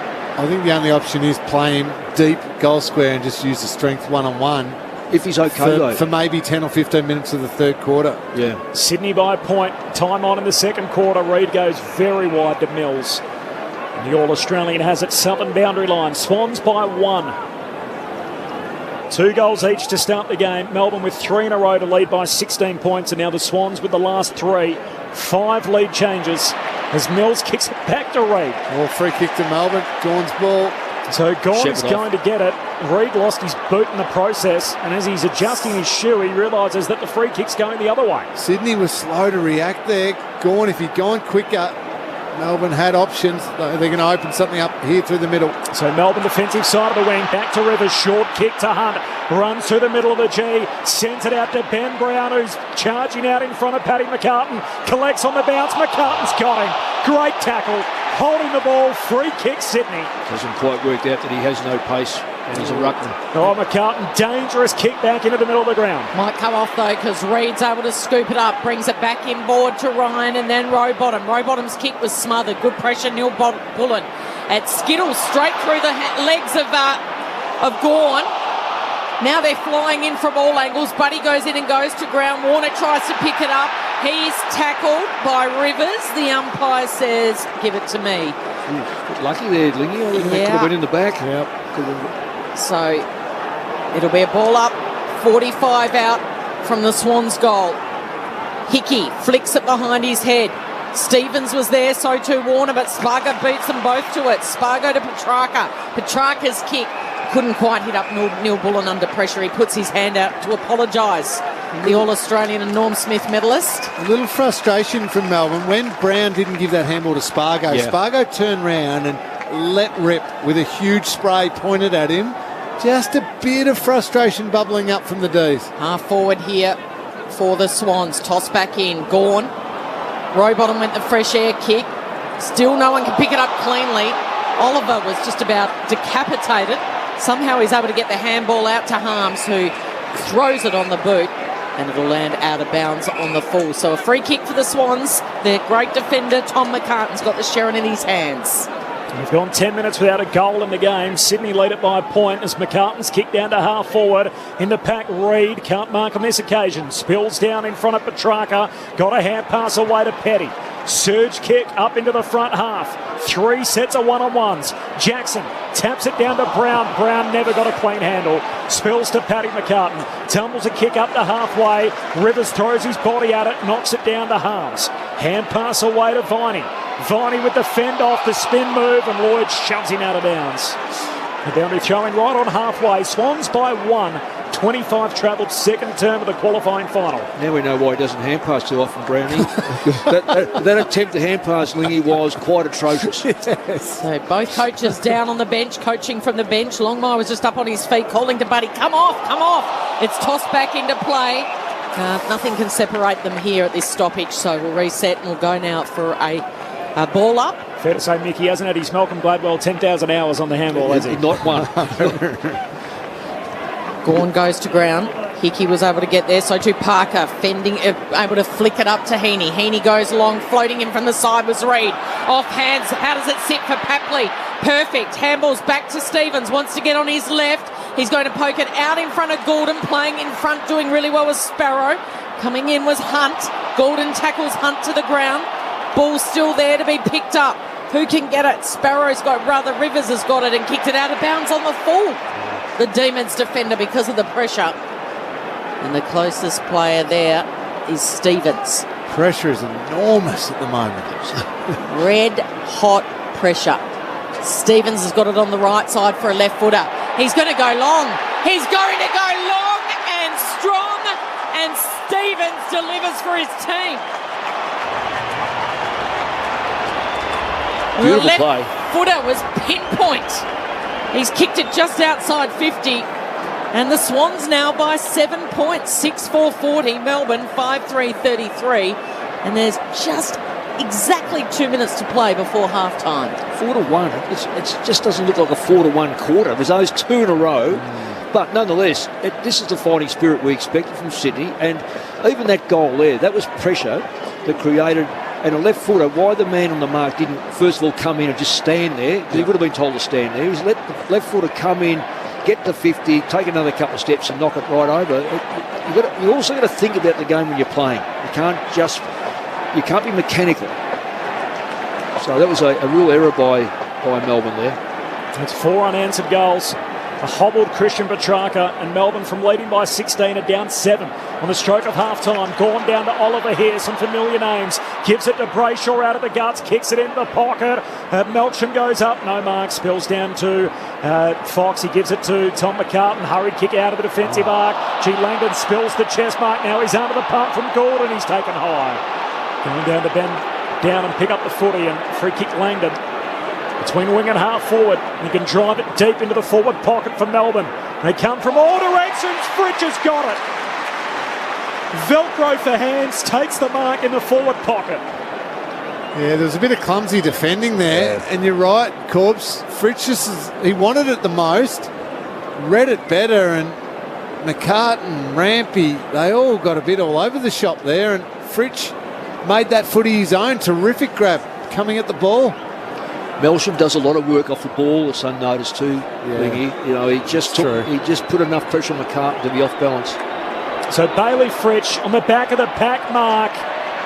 He misses across the goal face. The cheers from the Swans cheer squad at the city end of the ground as that sails across the goal face. Sydney by one straight kick. They lead at 6-4. Melbourne are 5-4. Swans by 6, approaching the half-hour mark, second term. It's 4-1 in this second term in the Swans' favour after Melbourne led by 10 at quarter time. Lloyd brings it back into play to Gordon.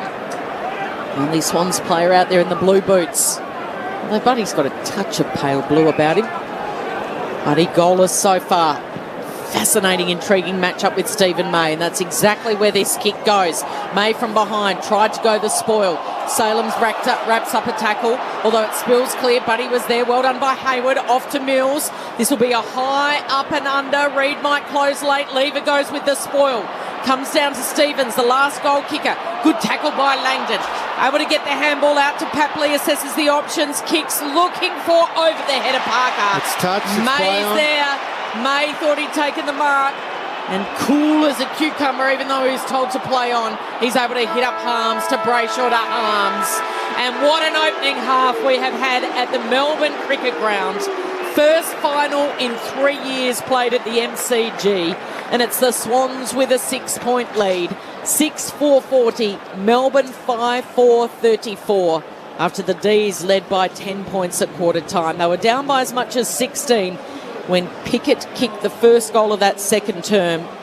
And the Swans looked a little rattled, but that blood spirit bubbled to the surface. And bubbling all night has been Stephen May and Buddy Franklin. The goal kickers for the Swans, 2 to Hayward, singles to Rowbottom, Papley, Mills and Stevens. And for the D's, 2 to Fritsch, and then there's Spargo, Brown and Pickett. What a first half. It's lived up to all expectations. We've just rolled on, haven't we, Corbin, from last night, which was just an absolute epic at the Gabba. And this second half promises everything. AFLW earlier tonight, 3-8 to 4 straight. It was Melbourne over the Kangaroos by 2 points to start round 2. And here in the second qualifying final, Friday night footy, the D's leading by as many as 16 points in that second quarter. Sydney with the last 4 of the game. They lead it by 6. There's sort of subplots and storylines wherever you look. The Franklin-May matchup, which Kelly touched on, one of the greatest First Nations footballers of all time, up against probably the best Indigenous player in the game right now in Stephen May. They're going at it. Christian Petrarca's banged up, and Melbourne all of a sudden are being given everything that they can handle at the moment by these young Swans. Sydney by 6 points at the half. Cameron Ling and Mick Malthouse. It was an impressive response by the Swans because, Mick, I think you were with me on it. Just felt like Melbourne were getting so much control, a bit easier. Now, a bit of that reversal in momentum came from a really poor umpiring decision, and it caused some blow-ups, and there was a battle between Franklin and May. But from that chaos of that bad umpiring decision, the Swans getting a goal, Sydney, they found something, and they kept attacking the ball. Luke Parker's contest in the middle of the ground on Jack Viney, outstanding, and they got the game back going their way. And Melbourne looked a little bit rattled after that happened. Now they had an opportunity there with Bailey Fritsch to just get a settling goal. He misses it, laid back on the set shot.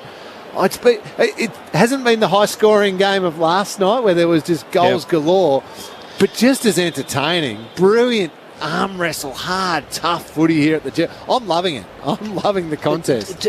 It's like a test match from just playing either district or even the white ball. This is on. This is like coming to the MCG, seeing Jeff Thompson bowl to Jeffrey Boycott. It is just brutal, and it's the sides that are holding up and capitalising on the turnover are the ones that have. And we thought absolutely in the first quarter that Melbourne did that.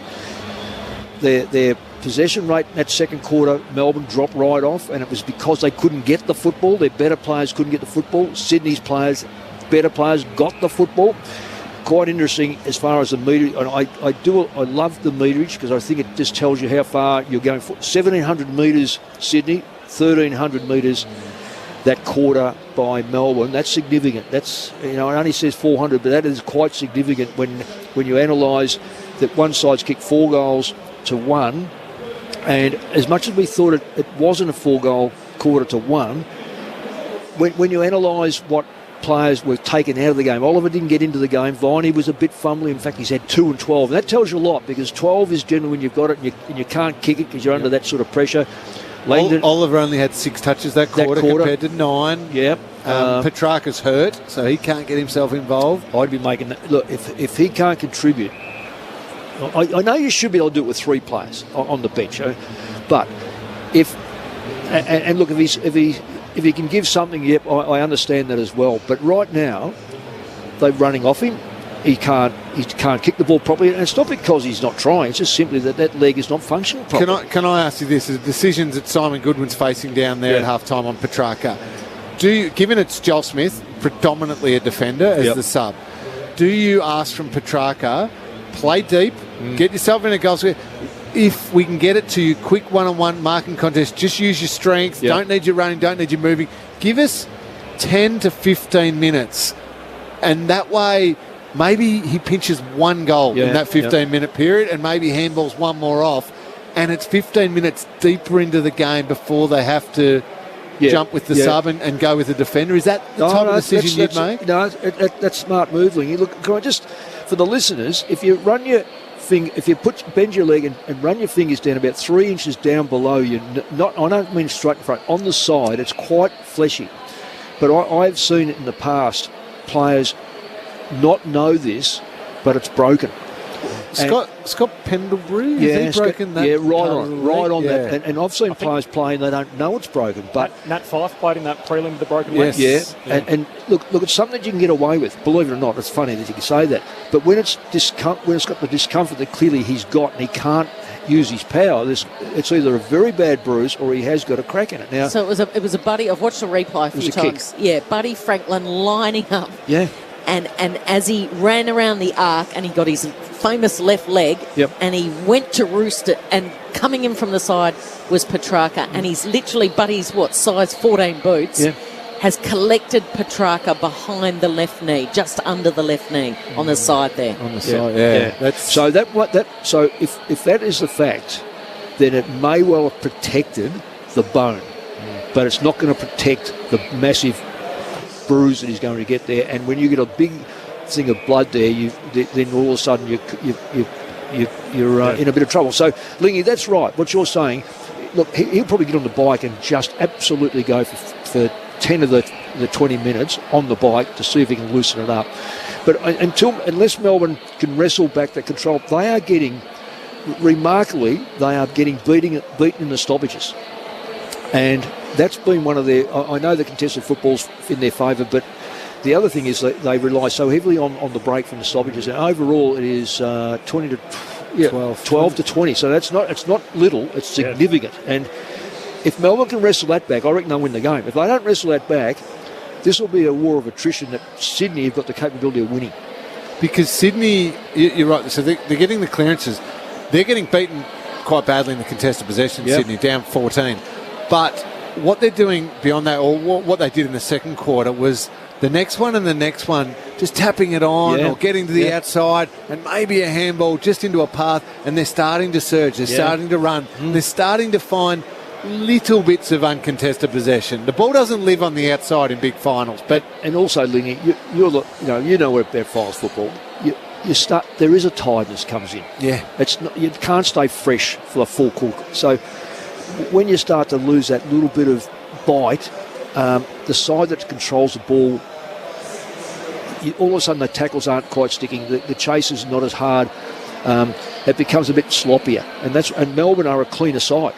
But if they can't become clean, exactly what you've just said. The last time these two teams met, Melbourne led by 26 points in the first quarter, and after quarter time, Melbourne scored from only 27% of their forward 50 entries. Ooh. Well, in that quarter, they had 13 entries. They've had 6 more for the night, and they kicked a 1-goal 3 in that term. So, again, a few problems up front for Melbourne, which are familiar. More from Cameron Ling and Mick Malthouse coming up. It's halftime in the qualifying final at the MCG. Sydney by 6 points. We've had 5 lead changes, and after Melbourne led by 16 points early in the second quarter, the Swans have kicked the last 4 goals of the game. Off the SMS, We have Rob in Montmorency says Buddy's reaction that got the free before the 50 was up there with the Italian international soccer players. Pathetic and worse umpiring. That's from Rob. And Morris Gleeson, president of the Blind Sports Recreation Victoria. Hi, just wanted to congratulate the commentary team. Fantastic. And Kelly Underwood is a fantastic commentator. Well done to all. You've got a special shout out, Cal. Oh, that's nice. Got to keep the voice. How's your voice, Trevor? Yeah, hopefully we just get through tonight. And then I've got 2 AFLW games to get through on the weekend as well. Tell you what, the head's spinning with women's footy, men's footy. Are you sleeping this weekend or not? No sleep. And we've got a 1 hour offsiders special as well, because given what Serena Williams is doing in New York City at the moment, and Nick Kyrgios, plus the Matildas play tomorrow. I think you and I just talk all weekend, shall we? Absolutely. We're pretty good at that. The SMS number is 0437 774 774. It's half-time in the qualifying final. It's Sydney by 6 points. Second half action's just around the corner. But first, the latest from the ABC Newsroom.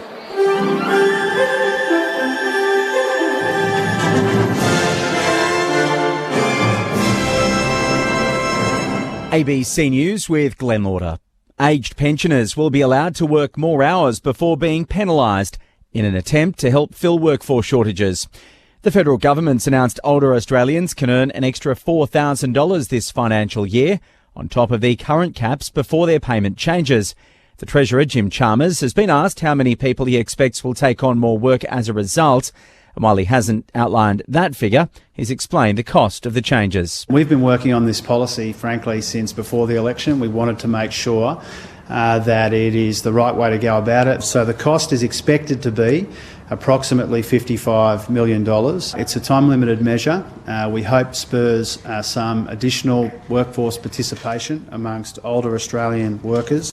The federal opposition leader Peter Dutton says the world should not shy away from a deeply disturbing UN report into human rights violations in China. The report found discriminatory detention of Uyghurs and other Muslims in the Xinjiang province may constitute crimes against humanity. The opposition says the government should consider imposing sanctions against those responsible, using Magnitsky laws passed last year.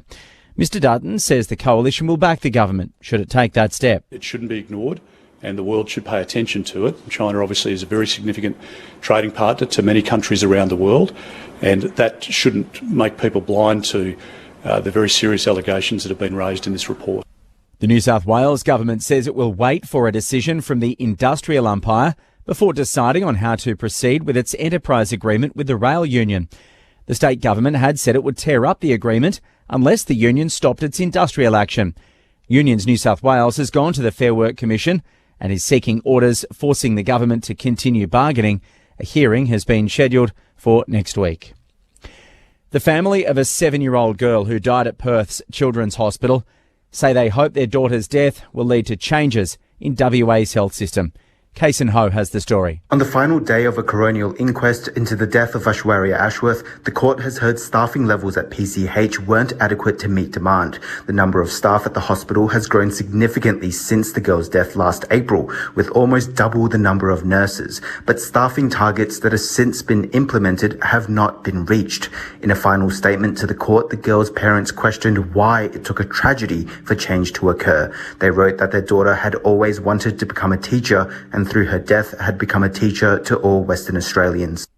A coronial inquest into the death of a child on a carnival ride in Victoria has heard the state lags behind other jurisdictions in the regulation of similar machines. Here's Danny Morgan. 6-year-old Eugene Mahariki died after slipping from his seat on the Cha-Cha at a carnival on the Mornington Peninsula in 2017. A coronial inquest has heard the ride, which was built in 1961, doesn't have to meet the design standards enforced on new rides registered in the state. And it's unclear how many rides like the Cha-Cha operate in Victoria because the state stopped keeping a register in 2014. Engineering expert Tim Gibney told the inquest under tougher standards applied in Queensland, rides like the Cha-Cha might be banned from use if their owners didn't improve the safety for passengers. The inquest continues next week. There are fears of food shortages in Pakistan after local authorities estimated that recent flooding has washed away 45% of the country's crops. The BBC's Pumza Filhani is in the province of Sindh, one of the most badly affected areas in Pakistan's south. as the water is traveling down from the mountains, it is dropping most of those floods into this district. About a 250,000 people, specifically where we are in danger, and the military is trying to evacuate them, but they've also called for people to leave their homes and try to move to higher ground wherever they can still find any. And that's one of the big challenges, is very limited land that isn't still covered by water. The social media platform Twitter is testing out an edit button. The social media giants announced that it will roll out an editing feature to subscribers on its premium Twitter Blue service later this month. The company says that it's been testing the operation internally and that it's one of the most requested features on the app so far. The edit function would give users 30 minutes to make changes to their 280 character messages, such as fixing typos or adding hashtags after first publishing their tweet. That's the latest from ABC News. A reminder, you can get more news at any time at the website abc.net.au/news. Know the story with ABC News Digital. Get the latest breaking news with live notifications whenever you want, wherever you are. They are considering going to zero emissions. We'll go ahead as planned. And abruptly ended the case. It will help us all get back to normal and back to all the things that we love. Those are the kind of things that work. There's hope for a brighter future. ABC News, Australia's most trusted news source. Head to news.abc.net.au or download the ABC News app. The 2022 AFL Finals. Grandstand AFL. On ABC Radio and ABC Sport Digital. Neil Bullen's delivery, looking for Pickett. Oh, Cozzy, that was a little cheeky. Lining up for his first for the night. And he has put that through pinpoint accuracy. And the D's have skipped out to a 16-point lead. There's a fair bit of feeling between Franklin and May at the moment. Oh, and they've just collided his foot. May's put one again again. No, that's a shocking free kick. And the non-controlling umpire has bought what he sold. That's a free kick. Sydney already had the ball, so it's 50. This game is coming to life as Hayward hooks for his second. And Lance Franklin, as he so often is the central figure. Finals footy. The kick, though, has come undone. Warner streaming in and has got it to Papley. And Papley the niggler. Well, he will ignite the MCG here, Papley, because there's feeling in it. And the niggler, he delivers. And listen to the roar. So Jackson straight down to Mills. Mills with the snap, a swivel of the hips, and he buries it. It's 3 in a row for the Swans and they're back in front. Stevens has got it on the right side for a left footer. He's going to go long. He's going to go long and strong. And Stevens delivers for his team. The 2022 AFL Finals. On ABC Radio and ABC Sport Digital. It's a joy to be back here again in September. The first final at the MCG since the 2019 decider. Remember when Marlon Pickett burst onto the scene, made his debut, kicked a memorable goal as Richmond won wide. Well, since then, Melbourne's been the most lockdown city in the world. And it's back to life tonight with 80,000 plus. And the beautiful Melbourne Cricket Ground, the theatre of the great and the grand, as Greg Baum once dubbed it. And tonight, the qualifying final between Melbourne and Sydney. To see who goes straight through to a home preliminary final, the loser finds themselves in the Lions Den up against Brisbane next week in a semi-final. Grandstand AFL, Corbin Middlemass and Kelly Underwood, Tim Hodges on the boundary, Cameron Ling and Mick Moldhouse. It's the Swans by 6 points at half-time, as both teams just starting to make their way back out onto the ground to start the second half. Christian Petrarca has been hobbled. He had a ran into really the line of a drop punt from Lance Franklin, which connected him on the back of the leg, so behind the knee. He is back out there, though, which is good news, doing his preliminary warm-up before the second half gets underway. Some other footy news today, Lingy and Mick. So Ben Amarfio was resigned as the chief executive of North Melbourne. This is a club which has made a heap of changes. So you look at the 4 key pillars. The president, and Sonia Hood, she lured the big fish and got Alistair Clarkson in, so the coach has changed. Noble's gone, Clarkson's in. Footy boss has changed. Clarkson brought in Todd Viney, so he's now the man in charge of the football department. Dan McPherson's out. And now the last of the key pillars, We've had another change there. Benamafio walks away after 3 years at North Melbourne, and the search is on for a replacement. Just dropped that news about an hour before the first final in Melbourne. What about their best? You're not being sceptical, are you, that they do that? I think they probably planned that a few weeks ago. It's a club which hasn't had too many wins. Timing is everything in the media. They haven't had too many wins this year. Their best and fairest last night was head-to-head with the game of the year. Their 17 league changes. And they got their best and fairest taking place at the same time, which Jai Simpkin won for what it's worth. It's interesting that wasn't changed because the AF... I mean, you guys probably knew well in advance that there was going to be a Thursday night. I wasn't anticipating a Thursday night game, I've got to say. Oh, only with the bye now. The pre-finals bye gives you that. It always feels like a Thursday night game. So why would you plan anything on Thursday? I mean, really? It's poor. Well, they might have done that deliberately as well. Well, the other thing is too, Kel, there's no question Alistair Clarkson would be... Look, if he was going to take that job on, which he has, he needs to get the club in a position where it can be modelled on what he sees as success. And the Hawthorn Football Club, don't think, it's not that long ago, it's certainly in our lifetime, that they were going to merge with Melbourne. And then they become one of the great clubs. So he looked at it and he will try to model a lot of the North Melbourne stuff into and blend into what Hawthorn had. So it's going to be an interesting job for him. It'd be interesting to see who the next chief executive is at North Melbourne. You sort of put your finger in the wind. It feels like Mark Brayshaw's available. He's in business with Alistair Clarkson. They're great mates. He's a very good football person. Come on, let's just say it. I reckon the deal was already done. The person's already been identified, and that was part of the Alistair Clarkson package. Had to have been. Yeah, of course. And he's going to get a good one. Yeah. He is a good one. And it's super easy for clubs to say, look, he's going to be our chief executive next year. It's like whenever a coach goes, he's our guy until he's not. Essentially, we've changed our mind and things change and we move on. Would he have been on a contract or would he just been an employee? I mean, look, it's very, we say these things so flippantly. He's got a family, but these things, in sport, it just becomes flippant. We're sacking him, we're sacking them, and in the meantime, the kid's got to go to school, and the wife's home. Anyway, it happens. You can't change it. Second half action upon us. So Melbourne and Sydney, the winner to a home prelim, the loser finds themselves in a semi-final against Brisbane next Friday night. We've got a half ahead of us here. It's the Swans by 6 points. You're with Kelly Underwood. Hickey and Jackson run into each other, and then Hickey picked it up. Jackson tackled him. Jackson then tries to go and win the ball. Parker fires out the handball, missed the intended target. Neil Bullen quick off to Brayshaw, throws it on the left boot, out in front of Gawn. There's two Swans players there.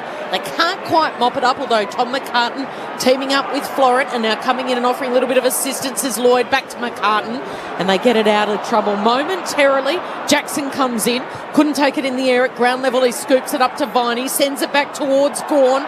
Swans defenders under the pump. Nice little sidestep by Florent. The umpire's blown a whistle, says it's a push. It's a free kick to the D's, and it's a free kick to Petrarca. Oh, that's communication from an outside the area umpire. That was a really late call. I was watching the umpire, and he shove in the back. He was looking around, thinking, "Where's that come from? Oh, I better quickly pay it. Someone's telling me something." So Petrarca. Should test a leg. Yeah, he's got a sore right leg just below his knee. He's been hobbling all night from right on 50. He doesn't make sweet connection. It's going to fall short. Hickey with the spoil, about 25 metres it goes. Getting there first is Langdon. Fires it back to Brayshaw. Kicks around the body, just a kick and hope. Almost to Gawn. He got that big right mitt to it, but he couldn't control it, and it's off his hand and over the boundary. Boundary throw in 10 metres around from the D's goal. They're going to the punt road end in this third term. I think every kick Petrarca's had since he got that injury has gone about 15 metres away from where he was intending it to, so his radar's a bit off. Deep forward for Melbourne from the boundary throw in. No clean possession. Viney lays a heavy tackle. Swans in trouble, holding the ball. Viney and Oliver in the two-man tackle. Yep. Just lock it up, not releasing the footy, and a free kick is going to go Melbourne's way. It's just a matter of who's going to get it. Sorry, Corbin, you've just got to push that ball out. You can't hang on to it. And when you've got an opportunity to push it out, push the ball out, especially when you're 20 metres out from goal. That's Parker who dragged it in, Oliver to get the free. Yeah, that's Luke Parker backing, I think, his strength there, Mick, thinking, I'll be strong enough to rake it in, get up and give the handball, but he didn't know that it was Oliver and Viney who were going to nail him.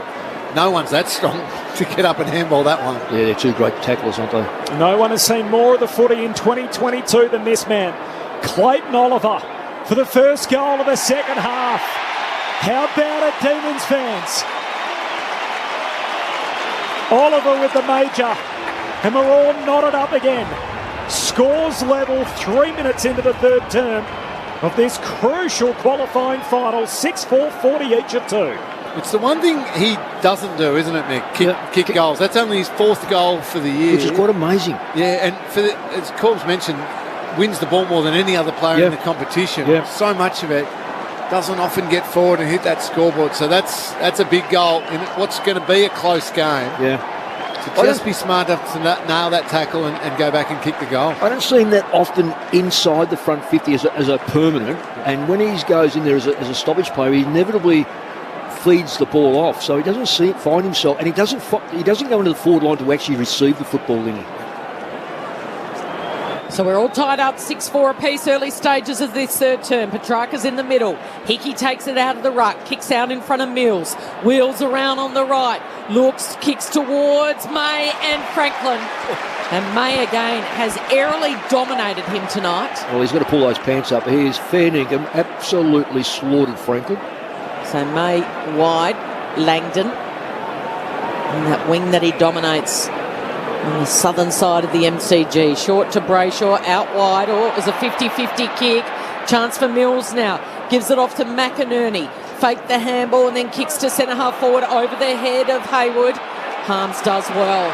Harms beats Hayward to it and then goes straight down the corridor, making Melksham work for it. He rises high. It was him on to two Swans. One of them was Rampy. Rampy follows up with the handball. Off to Papley, tries to spin out of trouble. Did he try to do too much? The umpire says, come back. It'll be a Melbourne ball. He did try to do too much. He's been pinged for holding. Free kick to Petrarca. Yeah, almost. It's certainly a free kick. So Petrarca bombs it long. It looks like he warmed up that right leg at half-time. Melksham in front position, couldn't take the mark. Goulden runs onto it, and then Melksham just makes sure Goulden takes it over the boundary line. Melksham hasn't done much, Lingy. I know he's been a bit of a decoy down there and done a lot of heavy body work, but he probably needs now to take a bit of the load in regard to possession rate. Yeah, I think he's also trying to stop a Blakey or a Lloyd getting too much attacking footy. Gone trying to grab it out of the ruck, fumbles, scrap for it, centre half forward for the Demons. Oliver can't collect. Gordon puts his head over it. Now he's tackled, wrestled from him by Gawn, shoots a kick to the top of the goal square. There's Melksham, can't pick it up clean, falls to Fritsch. Bailey Fritsch, he's got four.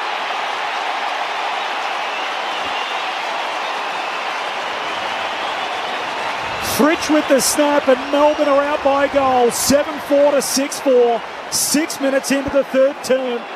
And Bailey Fritsch from the pocket with a beautiful bending left footer. The Demons by a goal. They take the lead back. The sixth lead change of the night. Yeah, it's a goal that comes from great players. We can call it a fluke. But he could probably do that 4 or 5 times out of 10 because he's got the angle, he's got the balance, and he knows where the goals are. That is a fantastic goal. I've got to say, at the moment, Sydney got to do something about May. Yes. And the only way to do that is put Franklin dead set in the goal square and see. And I thought early on they may have to bring him out, but by bringing him out, all it's done is let May intercept every ball that goes down there. I've listened to you, Mick. Buddy hasn't moved from the goal square the entire quarter. Back underway in the centre. Heaney thought he had it, and then it's thumped by Harms off to Petrarca. Neil Bullen goes to ground, gets up, handballs to Oliver. Oliver after Sparrow. Sparrow swoops!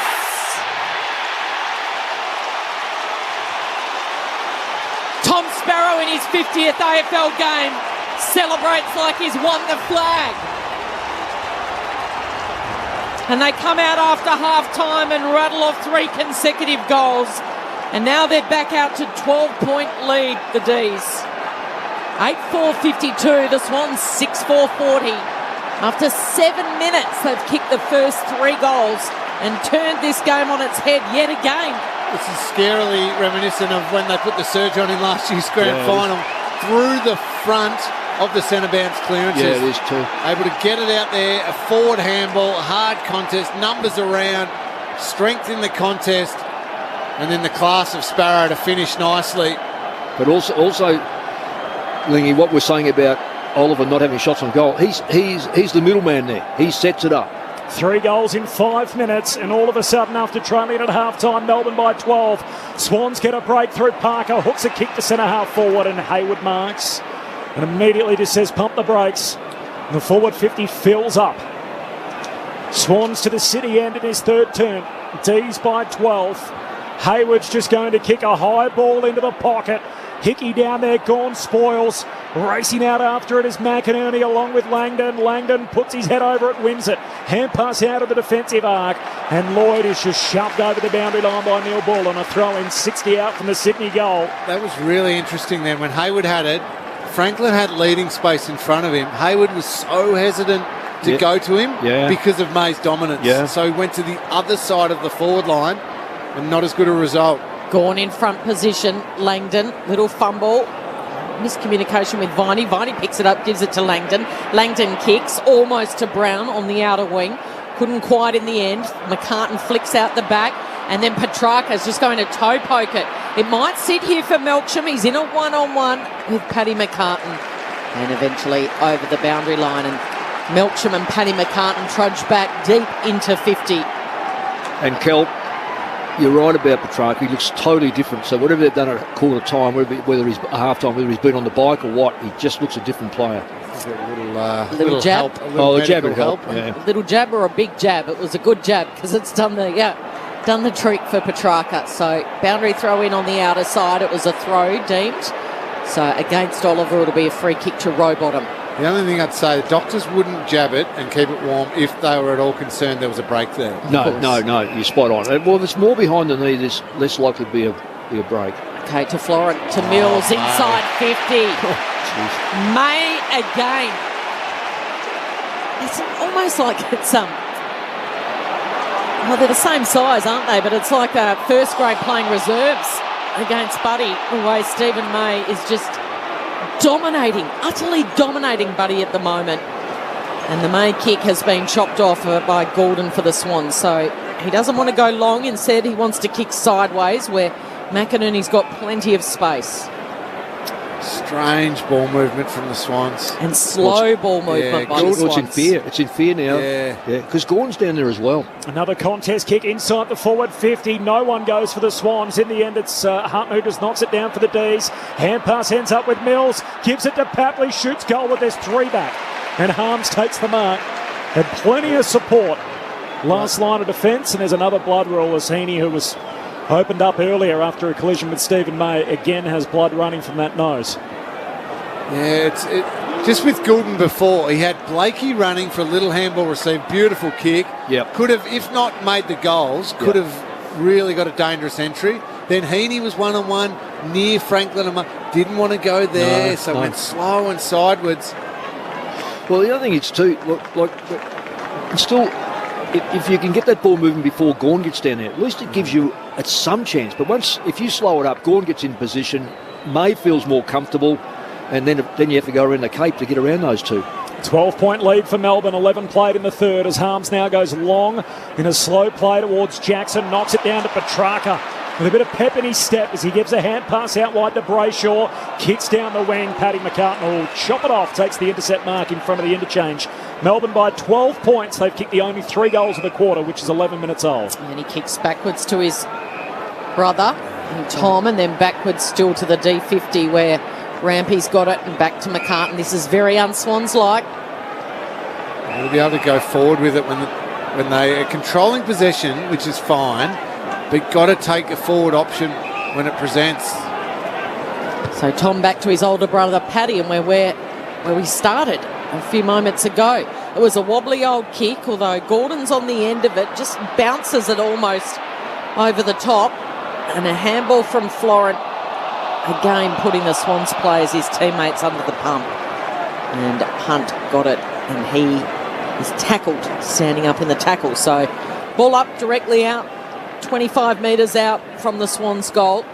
It's Gawn and Hickey, picked up by Mills, tackled by Oliver, ricochets the way of Papley. Oh, Papley doesn't need much space to move. What a snap from Tom Papley. Something out of absolute nothing, and he's got his second. It's back to a 6-point ball game. Melbourne 8-4-52. Sydney 7-4-46. And they will not die wondering, John Longmire's men. Well, also, Melbourne will look at that stoppage and really they've dominated the stoppages so far this quarter. In fact, I'll probably be wrong in numbers. Clearance is 5 Melbourne 8. That's the first time they've actually led them. But they'll have a look at that one again, and they will be saying we were out of position. We had inner and outer, but the outer stood away, allowed a player who had it to be able to get out and kick the football. So you've really got to get your stoppages right, particularly in the back 50. Just watching it again, and Melbourne got 3 players behind and let Papley get the football. Back to a goal the difference midway through the third. Gawn palms it down to Oliver. Centre break for Melbourne, down to centre half forward. Spargo, a little fumble. Now pressured from Florent, taken high by Florent. And Spargo gets the free, 55 out. He's just going to arc out to the right and then spears the kick into the pocket. Jackson the target, bounces away off the fist of Tom McCartan and out of play. So a throw in forward pocket for Melbourne. So the goal kickers, Bailey Fritsch has 3 for Melbourne and then 2 each for Hayward and Papley, the multiple goal kickers. I watch Melbourne quite often kick the ball wider than the goal square. Like I'm talking about 15, 20 metres. They've done it all night. So into the heart of the D's, attacking 50. Flick back in. It's all Sydney. Florent tries to get around Langdon. He does. A quick handball and a quick kick. And it's been marked by McDonald. Across half back. His kick back inboard to Stevens. Now, this is what they like to do, the Swans. Use the corridor and use it quickly. That's exactly what he does. It was a risky kick, but it worked its way to Mills. Closing late with Sparrow. Mills, while he was down on all fours, got the handball back to Stevens, who delivers long. Franklin's in the pack. He's the target. He can't get anywhere near it. Clark runs onto it. Brought down.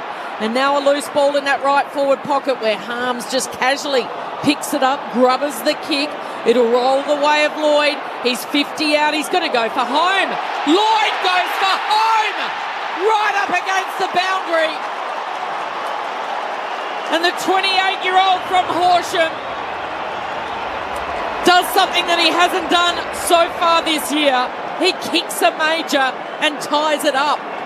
8-4-52 apiece halfway through this third term. And after winning a couple of best and fairest for the Swans, Jake Lloyd kicks his first goal in his 22nd game this year, just the 32nd in his 198-game career. It came from some willingness to have speed through the middle of the ground. Yeah. The little handballs, a dangerous handball. Stevens, who received it, throws it on the boot. And a contest was made, and then at ground level, the ground level Swans forwards are threatening at the moment. Papley's obviously the number one, but they're hunting Hayward and those types of players after the footy pretty well, cause the pressure, and then, well, that's just a brilliant goal from Jake Lloyd. Tim Hodges on the boundary. It's a big Sydney and South Melbourne crowd here to match the Melbourne crowd, the big Sydney chant going up after that goal. So, yeah, plenty of Swans fans in the house. 6 lead changes, scores level again. Melbourne the first 3 of the quarter, now the Swans the last 2, and we've got a repeat. Stoppage in the middle of the ground as Sparrow's tackled immediately. 16 played in the third term. High pressure arm wrestle all night as Oliver extracts a kick to centre half forward for the Demons. Fox tracking the footy, can't mark, now tackled by Melksham. Hump says holding the ball and a free kick for Melksham. He had a little fumble, Fox, and then regathered, tried to dart away with it, and Melksham got him. And the ump said that was your prior opportunity.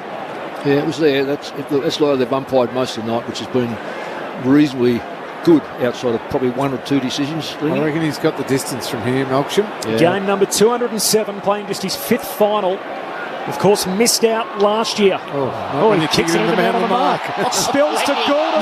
Terrible decision. Caught by Oliver. The ball was kicked into the man on the mark by Melksham. Ricocheted to Gordon. He tried to clear the area.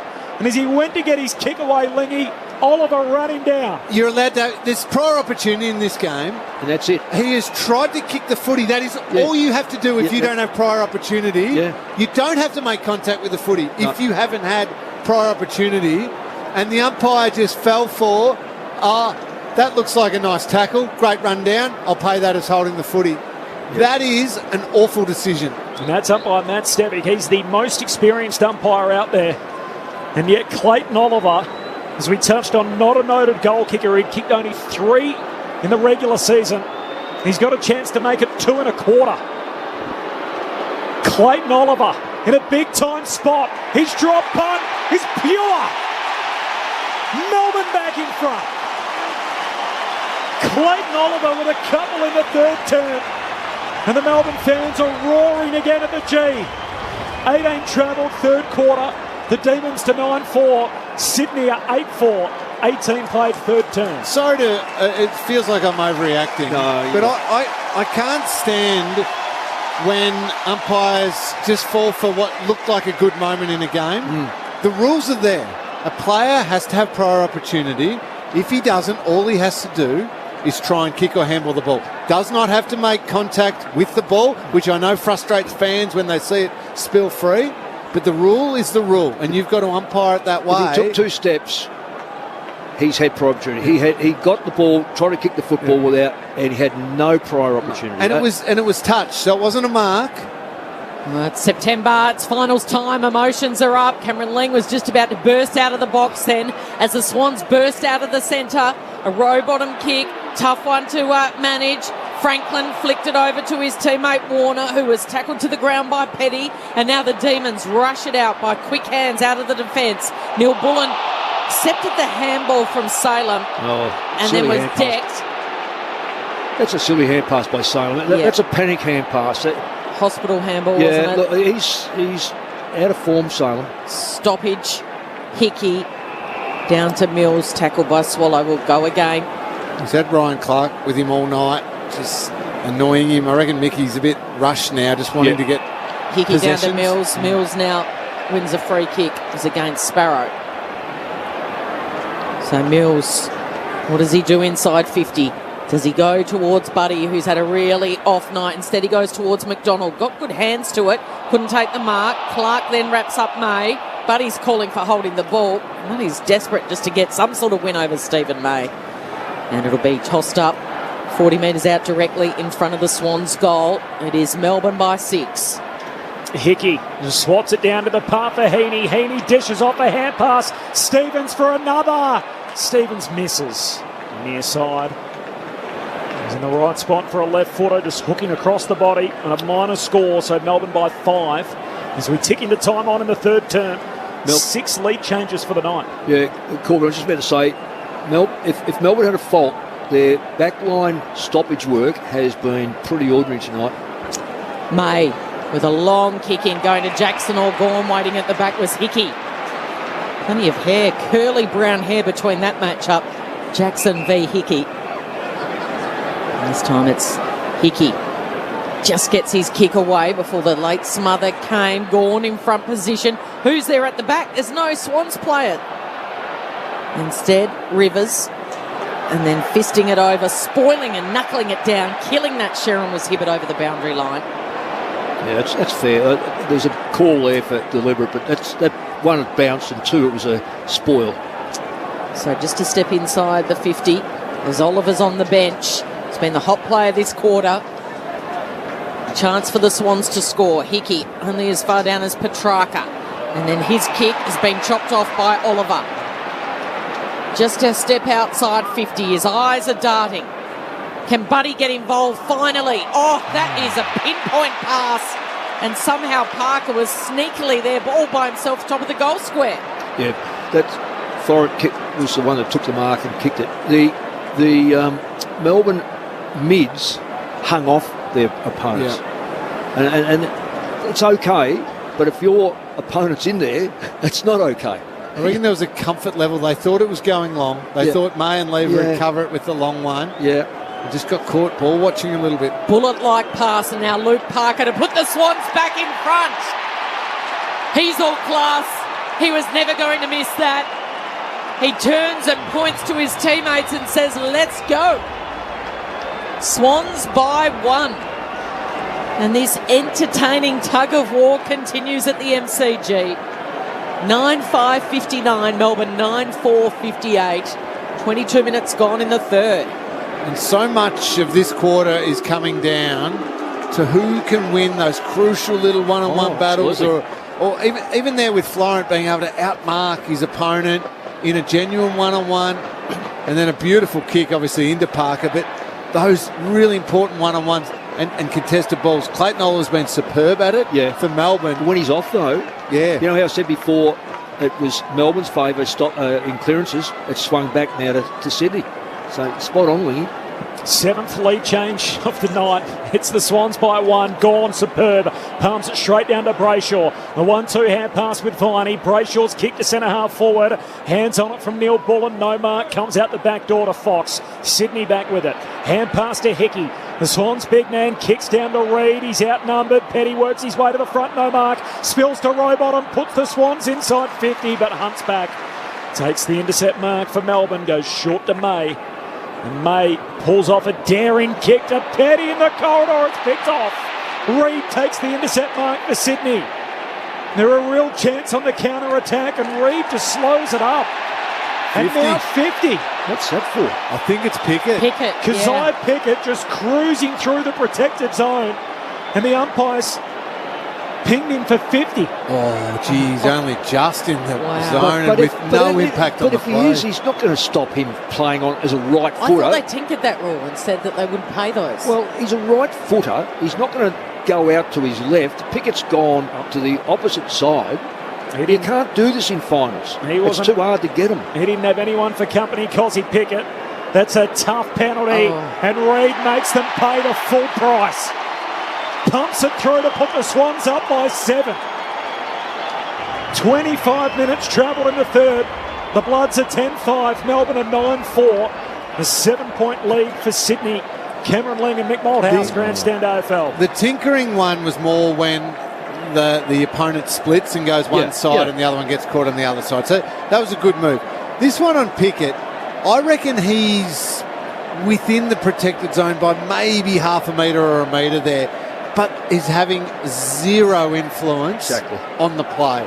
It's such a harsh call. But it's got to affect the play. I mean, it's got to be a common sense approach to it. I don't say a common sense rule because we can't have common sense rules, but just a common sense approach. There's no way knowing Reid was going to hand pass, kick, whatever. He's going to run to this side. He's a right footer. He's not going to go left. He can't kick left. A game of momentum surges. The Swans have got the momentum at the moment. Neither ruck can win it. Warner tries to outmuscle Brayshaw. Quick little kick from Parker. Spills the way of Harms. Handballs over his head to Petrarca.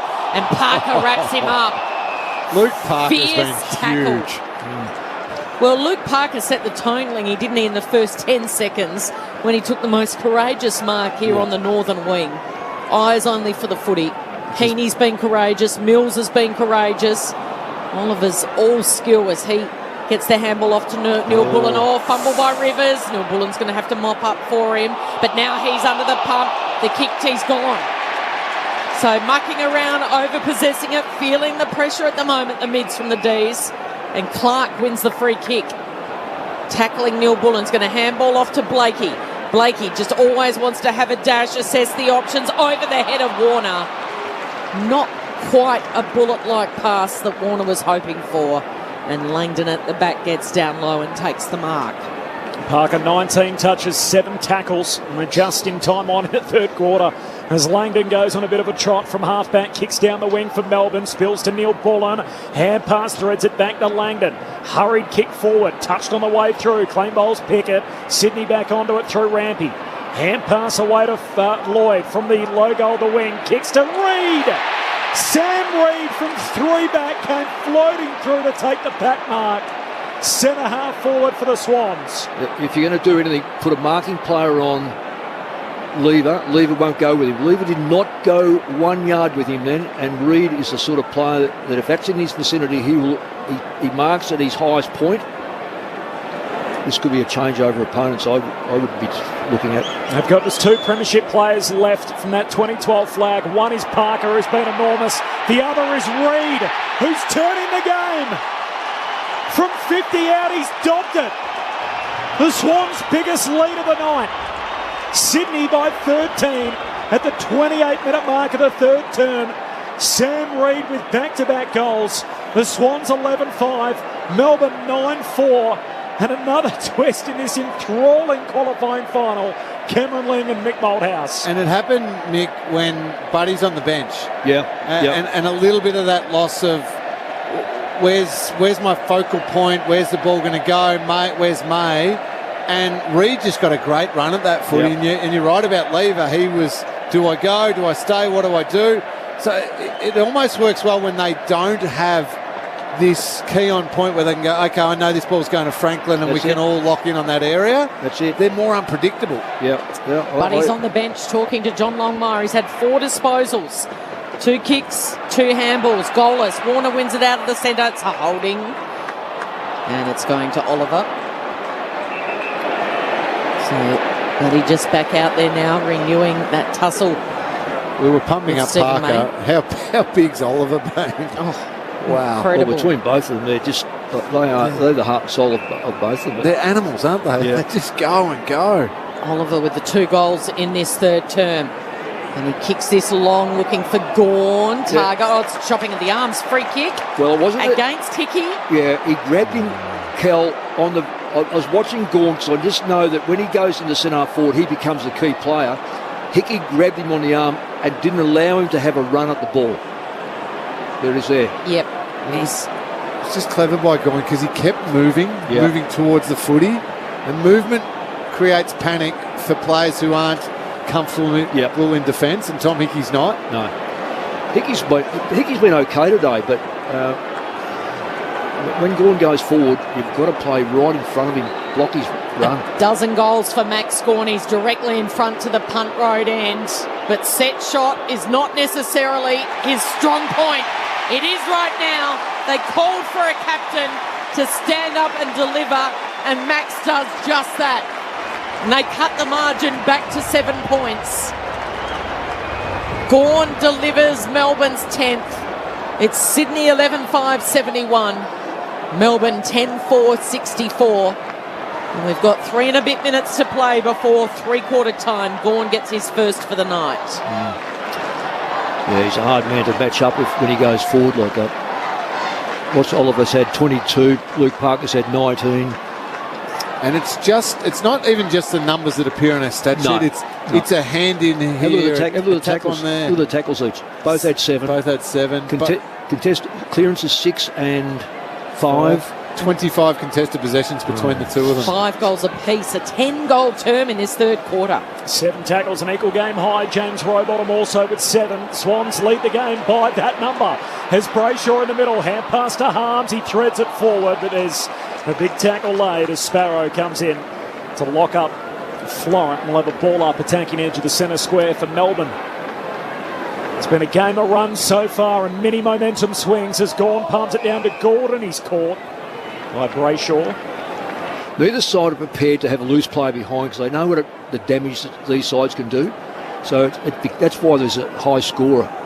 Down it comes to Parker. Squeeze the kick out of traffic into the middle of the G. Here's Hunt. Little casual. Just got a kick away. Across the half-back line. Harms collects for Melbourne. Hand pass to Hibbert. High ball in front of the interchange gates. At the drop. Hands on it from Gordon. Brayshaw sat in his back. And a free kick for Gordon. And the young man will get it in front of Sydney's bench. If this goes long, May. Franklin just has to fight and scrap to not let May get the intercept mark. The beautiful left footer just pokes the pass to Warner, dishes off the hand pass to the All-Australian in Mills. He goes long to Hickey. Takes the mark just outside the goal square. Virtually straight in front and a chance to answer straight back. Yeah, he's making Max Gawn pay for not acknowledging him. He was right in queue with the ball. Hickey just stood to the left of him or right of him, and all he had to do, Max, was just step across in front. Didn't do so, and now pay a big penalty. At his 4th club, Tom Hickey, heart and soul kind of guy at 31. And the Swans have had every answer so far tonight, and Hickey's got a response for Max. The Ruckman kicking goals at each end. And Sydney lead it by 13 once more. 33 played in the third term. 12-5 to 10-4. It's the Swans by 13 points. 33 travelled in the third. I'll try and articulate this as best I can to help understand how clever that ball use was from Sydney. So the long kick down the line is May versus Franklin. Set up, isolated, one-on-one. Looks pretty obvious that's where it's going. I reckon that's what Gawn is looking at the whole time. Yeah, absolutely. Instead, the short kick goes into Warner. Warner then uses the runner in Mills, and the kick can get deeper, further, and to the open side of the ground. Where Max is not. To Hickey, where Max is just caught 3 or 4 metres off where he should be, because of the good setup of where Franklin and May was. Really clever by the Swans. Cameron Ling, Mick Moldhouse joining us in the ABC commentary box. A full house in at the MCG. Swans and Melbourne. 2 minutes to play until three-quarter time, and it's Sydney by 13. Biggest lead for the D's was 16. This is the biggest lead for the Swans, so there's been nothing in it. Little stoppage here, although Petrarca pulls it from the back of the pack, gives it off to Gawn, pumps up long. Flying at it was Brown. Oliver, so quick. Off to Neil Bullen, and then on the long lead was Melksham. And that is textbook Aussie rules football. Melksham is going to line up 45-degree angle, and he hasn't kicked a goal so far tonight. He's about 30 metres out. Yeah, playing in front, Lingy. He played in front. It's any kick that comes out of a pack, a mongrel kick, it's always going to drop short, playing in the right spot. Oliver was involved in both of those contests in the middle of the ground, about 15, 20 metres apart, but he just got there and willed himself to win it. He's had just the 3 disposals, Jake Melksham. He's been pretty quiet. He's playing for a spot in a possible grand final after missing out last year, but kicking like that won't help. No. Sprays it to the right and misses at the punt road end. It's Sydney by 12. Yeah, they probably needed that. Just to bring it back to a three-quarter time opportunity to now it's a decent fight now. Melksham, Hunt and Joel Smith, the only 3 new faces for Melbourne. Didn't play in last year's flag as Mills exits defensive 50, but straight to lever. Between wing and half forward, kicks it back into the pocket. Punched away by Rampy, close to the boundary line. Harms is helped out by Heaney in a throw-in. 40 out from the Melbourne goal at the punt road end. Good setup by Melbourne. They'll stop the next score. Technically, they should. They're going to have to score. 30-odd seconds left. They really need to score, Melbourne, to stay really relevant. 6 goals to 5 in the quarter, Sydney's way. Hickey grabs it out of the ruck, dumps a kick up to halfway. Lever there with Franklin. Lever spoils. Franklin misses a tackle on Hibbert, who jumps on the footy. Got a hand pass out to Salem. Hurried kick to centre half forward. The Swans with the numbers back. And Hickey takes the intercept mark at centre half back for Sydney. Hickey goes short. Message might have gone out. Seconds ticking down before three-quarter time. Lloyd's got it. Lloyd kicked his first goal for the year.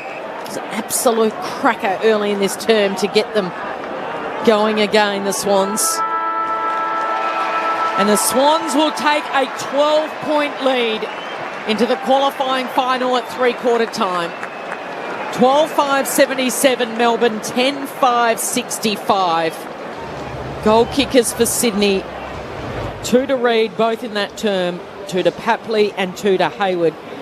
And for the D's, 3 for Fritsch and 2 to Oliver, who starred in that third term. So we've got 30 minutes left to play. Will Sydney host a preliminary final in the Harbour City? Will the Premiers host an MCG prelim? I'm waiting for the loser at the end of this is the Brisbane Lions. Will the Premiers flex their muscles?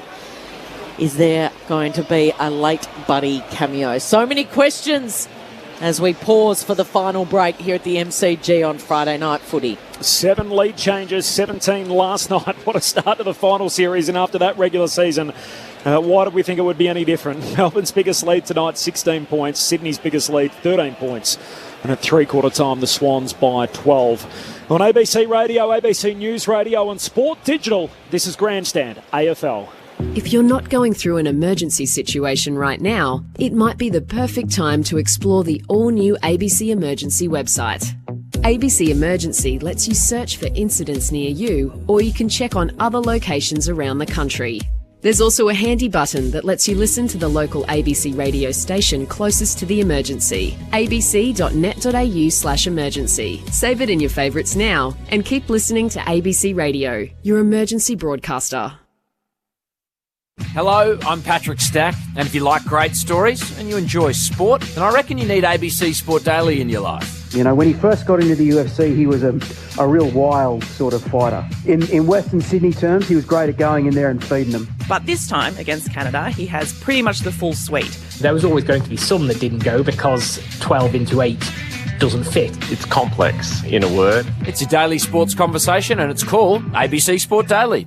Find us on the ABC Listen app. The 2022 AFL Finals. Grandstand AFL. On ABC Radio and ABC Sport Digital. Deep forward for Melbourne from the boundary throwing. No clean possession. Finally lays a heavy tackle. Swans in trouble, holding the ball. No one has seen more of the footy in 2022 than this man. Clayton Oliver for the first goal of the second half. How about it, Demons fans? Oliver with the major. Scores level 3 minutes into the third term. Heaney thought he had it, and then it's stuffed by Harms off to Petrarca. Neil Bullen goes to ground, gets up, handballs to Oliver. Oliver after Sparrow. Sparrow swoops! Tom Sparrow in his 50th AFL game celebrates like he's won the flag. It's Gawn and Hickey, picked up by Mills, tackled by Oliver. Ricochets the way of Papley. Oh, Papley doesn't need much space to move. What a snap from Tom Papley. Can Buddy get involved finally? Oh, that is a pinpoint pass. And somehow Parker was sneakily there all by himself top of the goal square. Bullet-like pass, and now Luke Parker to put the Swans back in front. He's all class. He was never going to miss that. Hand pass away to Lloyd from the low goal of the wing. Kicks to Reid. Sam Reid from 3 back came floating through to take the back mark. Got his 2 premiership players left from that 2012 flag. One is Parker, who's been enormous. The other is Reid, who's turning the game. From 50 out, he's docked it. The 2022 AFL Finals. On ABC Radio and ABC Sport Digital. It's the Swans by 12 points at 3-quarter time. Sydney, the best final quarter team this season. 17 wins, 5 losses in their final terms, while Melbourne have trailed at 3-quarter time only twice all year.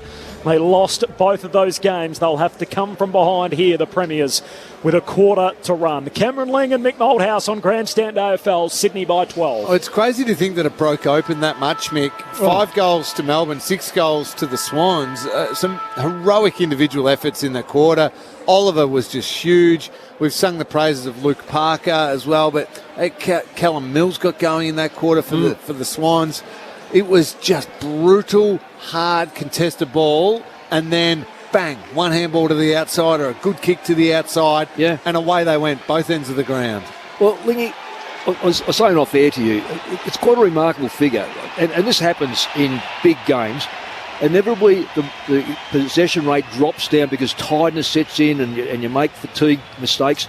Sydney, for every 4 possessions, and they didn't have many, 64, they got inside their front 50. Melbourne had 8 possessions to get inside their front 50, and you've got a score line that goes 6 goals won to 5 goals won. So Sydney capitalised far better, but we've got to remember that Melbourne did kick the first 3 goals that quarter, so that significant run that Sydney have got, that's got to be wrestled back, and the only way to wrestle back is the stoppages. And I think if you can clear the football, I almost like to say Oliver's got to stay out there, because the moment he comes off the ground, there's Melbourne just a lose let-up, momentum. isn't There is, because Petrarca's not as dynamic today, and that's probably because of his leg. He's had to go forward and hit the scoreboard. Clayton Oliver, he's done that with a couple of goals, both of them coming in that third term. He's got all sorts of accolades. The ABC Footballer of the Year, won the Coaches Award for a 2nd straight year. He may have another shiny medal around his neck in a couple of weeks' time. Just on Oliver's numbers so far tonight, he's had 23 to go along with that, 6 clearances, 7 tackles, and Luke Parker, the shining light for the Swans, with 20. It felt like everyone was in position early. You guys were short in your comments, and now we're all standing around waiting to go. Yeah, got to wait for that red light. Here it is. So the moment upon us, the final quarter, the second qualifying final, direct entry and a home prelim for the winner. for the loser, a date with Brisbane in a cutthroat final next Friday night. Hickey wins the hit out to start the last, but it's Viney who soccers it forward for Melbourne. Brayshaw paddles it away, spills Sydney's way though. McInerney hand pass to Lloyd, kicks down the southern wing. Lever can't reel in the juggled mark. Fancy footwork from Heaney, just soccers it on the southern boundary line. Eludes him a second time around and slips out of play. The boundary throw-in, southern wing, Swans by 12 points. Interesting matchup. If that's Lever on Heaney, that's a very interesting matchup. Swans, which it is. These two teams played at this ground, round 12 this year. Swans won it by 12 points. The margin is currently 12 points. Umpire picks out a free. After that tangle of arms and legs, it's going to Viney on the bottom of the pack. I can't imagine he's a guy, Mick, you want to give a ski rope to, Isaac Heaney. Not at all. So Viney, defensive side of the outer wing, looking for Gawn. Rises high, was the target, row bottom. Handball goes the way of Oliver, gives it to Petrarca under the pump, so he just throws it on his boot. Spargo bravely back with the flight. It's fisted down by Rampy.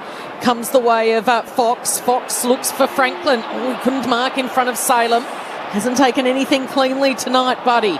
Still half an hour to go in this ball game. Swans have got the numbers. Clark's got it on the outer side. He has a bounce, assesses the options, skies it really high. It's a bouncing ball. Tapping it forward was Lloyd to the top of the gold square where guess who is? Papley. Papley flicks it back, tries to buy Stevens a bit of time and space.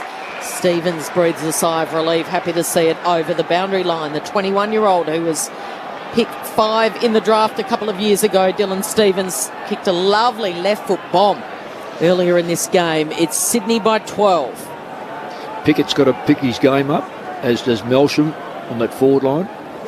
Boundary throw in, Jackson palms it down, the footy bobbles back to him, puts it on the boot out of the defensive line. Gee, massive hit. Harms just ran straight through Lloyd. Lloyd was sitting underneath it, took the mark, and Harms just ran through him. And now it's on as players come from every corner of the G to get into a melee. He's put in 50 metres too, just quietly. And Jake Lloyd has picked up the footy and is now running to the top of the goal square. But gee, James Harms, that was a crude hit. Unnecessary too. Look, it's okay to be tough in this game, but you've just got to, your timing's got to be far better than that. How on earth did Lloyd bounce straight back up? Lloyd had not kicked a goal all season.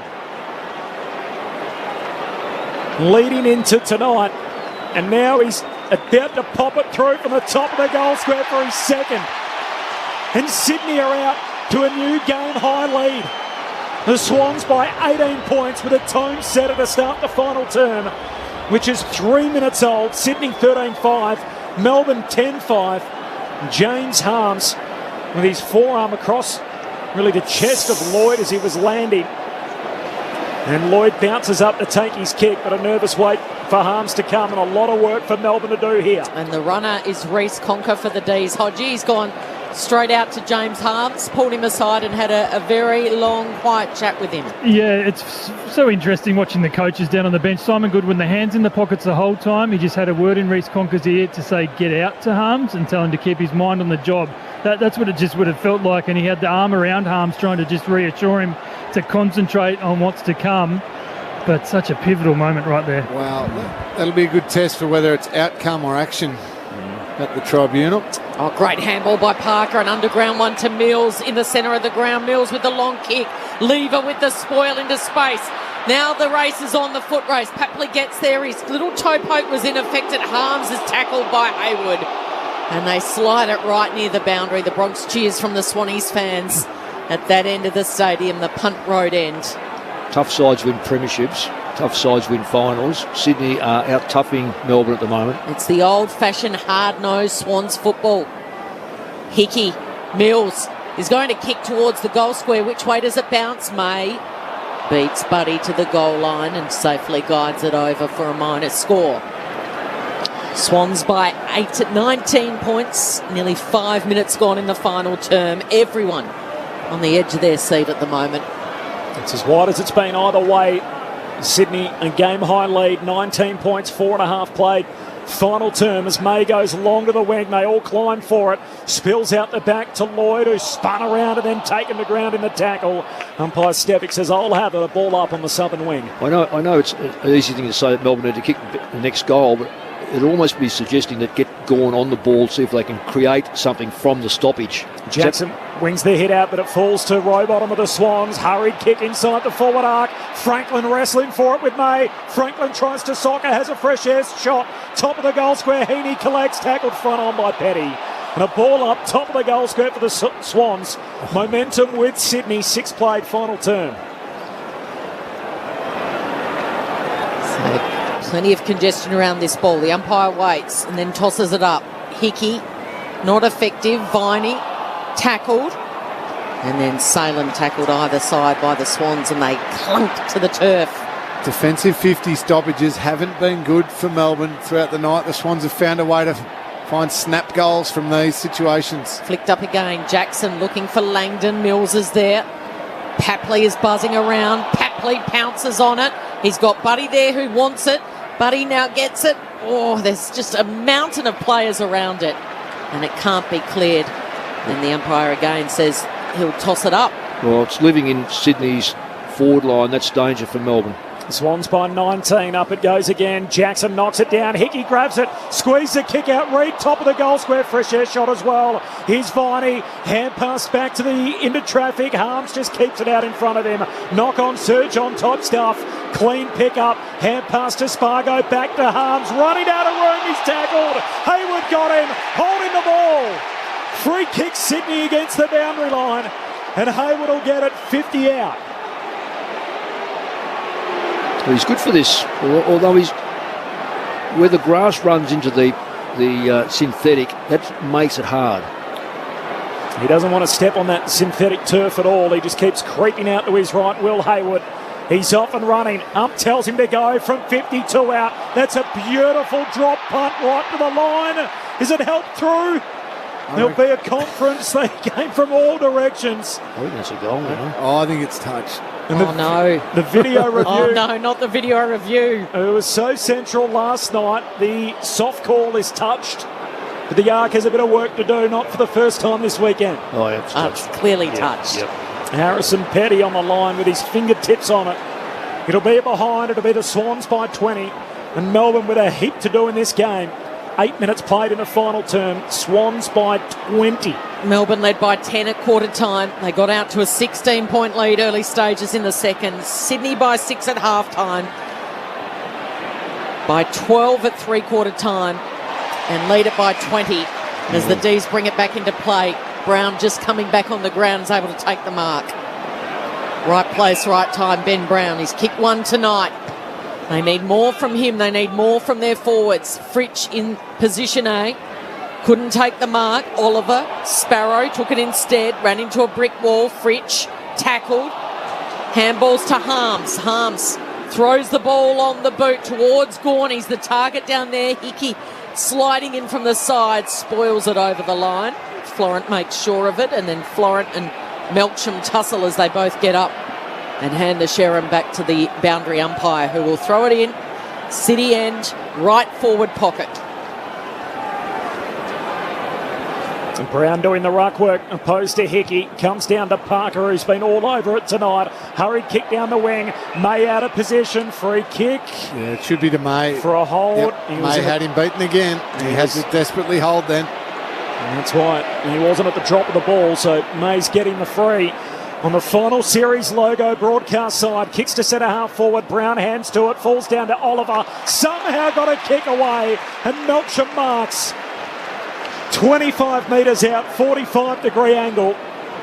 And Clayton Oliver, with pure strength, working through the tackle, got boot to ball, and sets up Melksham for a goal-scoring opportunity. Yeah. Oliver's listed at 189 centimetres, 87 kilos. It feels like he's bigger than that. He's like Crip size. Yeah, I was watching him in the national anthem. When you look at him above him, he's built very strongly through the shoulders. He's got to kick this, Melksham. There's absolutely no excuse here. Jake Melksham missed one in the third quarter. It's a must-have. Nope. Slides off the boot and out to the right for another behind. Oh, that might just come back to haunt the D's. Well, both kicks, Kel. Yep. Both his kicks, they're both very, very gettable. And you look at the scoreboard and you say, well, what could have been the consequences? Sydney by 19, 10 played final term. Blakey runs into the back pocket, kicks to a 2-on-2, but he came late and then wants the handball. He gets it. He's going to loop it back over to Rowbottom. Rowbottom to Mills. Mills to Rowbottom. Got some run about them now. Oh, he's absolutely decapitated by Sparrow. Play on. Rowbottom kept going. And now he kicks long to a pack. And Petty. It's a big push, that. Petty with the push. Petty with the mark. Umpire said it was all good. Petty short to Oliver. Got away well, I think, Petty there. He's covering some ground, Clayton Oliver. He's trying to wheel this team. Throw them on their shoulders and say, Petrarca's injured, so I'll stand up. Fritsch getting involved. Brown marking uncontested at half forward. Neil Bullen keeps running. He accepts the handball. He's 55 out. Oh, that's a very casual dab kick pass over the top looking for Spargo. Franklin's gone down in the defensive 50. He gets involved. Stevens crawling, handballing to Blakey and then delivering to Goulden. Swans have got their confidence really starting to flow. They lead it by 19 points, 13 minutes to play. Great composure by Blakey then. Yep. Under enormous pressure. Just took that extra step, looked up the field, steadied and hit Goulden beautifully. Now they can reset the field and go long to a defensive position. Errol short to Mills, and Mills now long with that kick. Lenny mentioned to Hickey. Oh, he gave May a push. Gave a big shove, but the mark's paid to Tom Hickey. They're queuing up in the centre corridor. Kick heads in that direction. Paddy McCartan marks right in the middle of the G. Long kick to Franklin. Again, tries to outbody May. It's punched away by Petty. Spills down to Fritsch, who's working in the back half. Comes to Salem. Salem's caught. Will have a ball up. 35 metres out right half forward for the Swans. Sydney by 19 points. Melbourne with it all to do. 12 minutes played in the final term. Well, they've been let down badly by the small players in the Melbourne forward line. Just no pressure. Gawn stumped it straight down to Heaney. Great smother. The snap there, the smother came to Langdon. The ball smells his way. His kick smothered by Goulden. Oh, it's a game of 1%ers at the moment. It's hard. Who can pick it up? Something clean. Anyone. Goulden gets it on his left, pokes it into the pocket. Petty was there to spoil in front of Franklin, who was in a real wrestle one-on-one with May. And Petty a little sore to get up after he spoilt that one over with his right arm. Might just be a little sore. Lever's going to have to be careful here on Heaney. Gave him far too much space at that last stoppage. Boundary throw in. This is dangerous for the D's. Gone straight down the throat of Oliver. Oliver just waltzes out of traffic, delivers straight down the corridor. Brown was there. Flick was clever from behind by the Swans. Neil Bullen had it, lost it. Pickett with the fend off. Pickett with the handball off to Brown, who's inside 50. All by himself is Spargo. Spargo's got a runner. He goes towards Melksham, who slips over. His kick is smothered. It's a shocker from Melksham. Spargo's got it. His kick is smothered. Brilliant defensive hustle by the Swans. The Swans can sense a famous win here, and defensively they've stopped not one snap, but two from the D's. What's going on with the lights? MCG lights have gone on.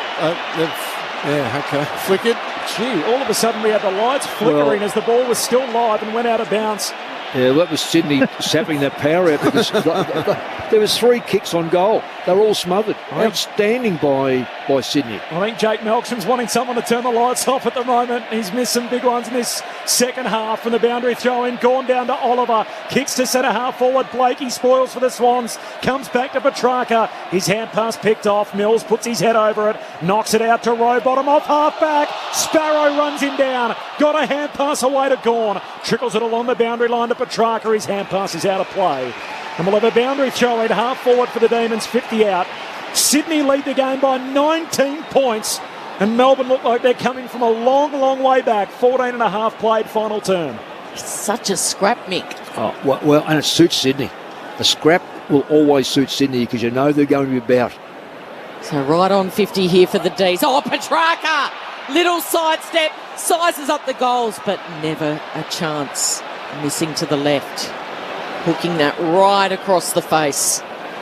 Just that explosive burst out of the congestion. He didn't have the deft touch to finish it. So the Swans by 18. And there's 10 minutes, 44 seconds left in this qualifying final. He's Rampy on the kick out, takes some ground and then hacks it to half back. Rowbottom was whacked on the way through. He'll get a free kick, a swinging arm that came in from Gawn. And Rowbottom pokes his pass out wide to Errol Gordon. Been big in this last quarter, Rowbottom. And the second-year Swan, Gordon along the boundary line. That's a beautiful kick. Straight onto the chest of McDonald, who takes the mark high, half forward, short kick to Warner, gives it back to Errol, kicks inside 50, great vision onto the chest of Fox, can't complete the mark. Rowbottom kicks it to Heaney, Heaney kicks it from the top of the goal square. They'll be tough to catch now, the Swans. It's all uphill from here for the reigning premiers. 15 and a half played in the final term.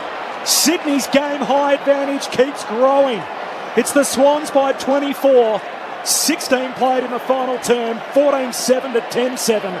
Mick Malthouse and Cameron Ling on Grandstand AFL. I hate saying this, Lingy, but there are a lot of passages for Melbourne. I mean, when I say I hate saying it, it's just simply the absolute facts. You look at the game right now, Rivers, Brayshaw has not touched the football this quarter. Brayshaw, Salem has been ordinary all day. Hunt hasn't touched it. Lever, well, he's a back one player. Sparrow's only had the one. Jackson's only had the one. Gawn's only had the one. It's no wonder that Sydney are controlling the game because it's been left up to too few again. Oliver, Petrarca, May and Viney. That's it. So the D's members down in front of us just falling a little silent. Swans by 24 points. Gee, the Swans' attack on the footy and the pressure in this last quarter has been phenomenal. They hold up that bounce, another stoppage. Gawn thumps it to centre half forward. Stevens gets there first. Handballs to Florent. Brayshaw has just put down Parker. Fair bump.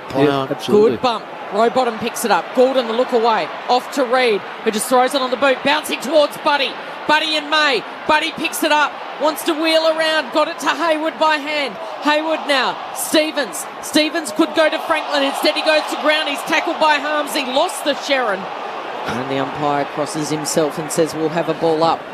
Franklin will he'll love to win the game, but he will be delighted that the game's over because Stephen May has worn him. He's worn the skin off his shoulder and thrashed him. And Tim, just keep an eye on Clayton Oliver here because he's got a nasty cut above his left eye and he's coming off, isn't he, with the blood rule? Yeah. It's the last one you need coming off. There's Oliver. Tim Hodges on the boundary. Well, it's almost now whether the Demons start planning for next week. Petrarca has come off the bench to replace Oliver. That's going to need stitches for Oliver. Yeah, it's a nasty gash under his left eye, but yeah, they must just about start to look for the next week. From the stoppage, hand pass from Rivers, dangerous. Warner picks it up, centre half forward, kick smothered. Sparrow just bangs it up into the middle of the ground for Melbourne. Kind bounce for Brown. Hand pass away to Neil Bullen. Gives it to Brayshaw. Florent says, come here. Lays a big tackle. Hand pass out wide, finds Fox of the Swans. He links up with McInerney. McInerney kicks down the southern wing. One bounce and out of play in front of the chasing Warner. And we'll have a boundary throw in between wing and half forward for the Swans. They haven't won a final, Sydney, since 2017. Is that right? They have 6 players tonight playing their first final and a further 8 that have never played in a finals win. So there'll be 14 of them to experience it for the first time tonight if they can convert this 24-point lead into victory. Viney off to, Gawn off to Viney. Viney breaks a tackle, has a bounce, goes through the centre of the ground. Its kick goes over the head of the intended targets and Blakey mops up and gets it to Stevens. I'll tell you what, they've been all those ones you named there, Corbs. They've all been trained up to play true finals footy. Yep. Hard, relentless, but also outstanding skill execution under pressure. Again, that kick from Blakey was important. Yeah. Well, we watched 11 goals scored, or 12. It was 11 goals in the third quarter. Melbourne don't look like scoring a goal. Their forward line keeps collapsing on one another. Their midfield are just getting belted up, except for Oliver. Yep. So the defenders are sharing it around here, and Fox is able to hit up Florent. 8 minutes to go. Now the trigger kick into Parker. Off to teammate in McCartan. It was Paddy McCartan who blindly kicked, and Hibberd now with the turnover. The intercept goes through the middle of the ground as Hibberd.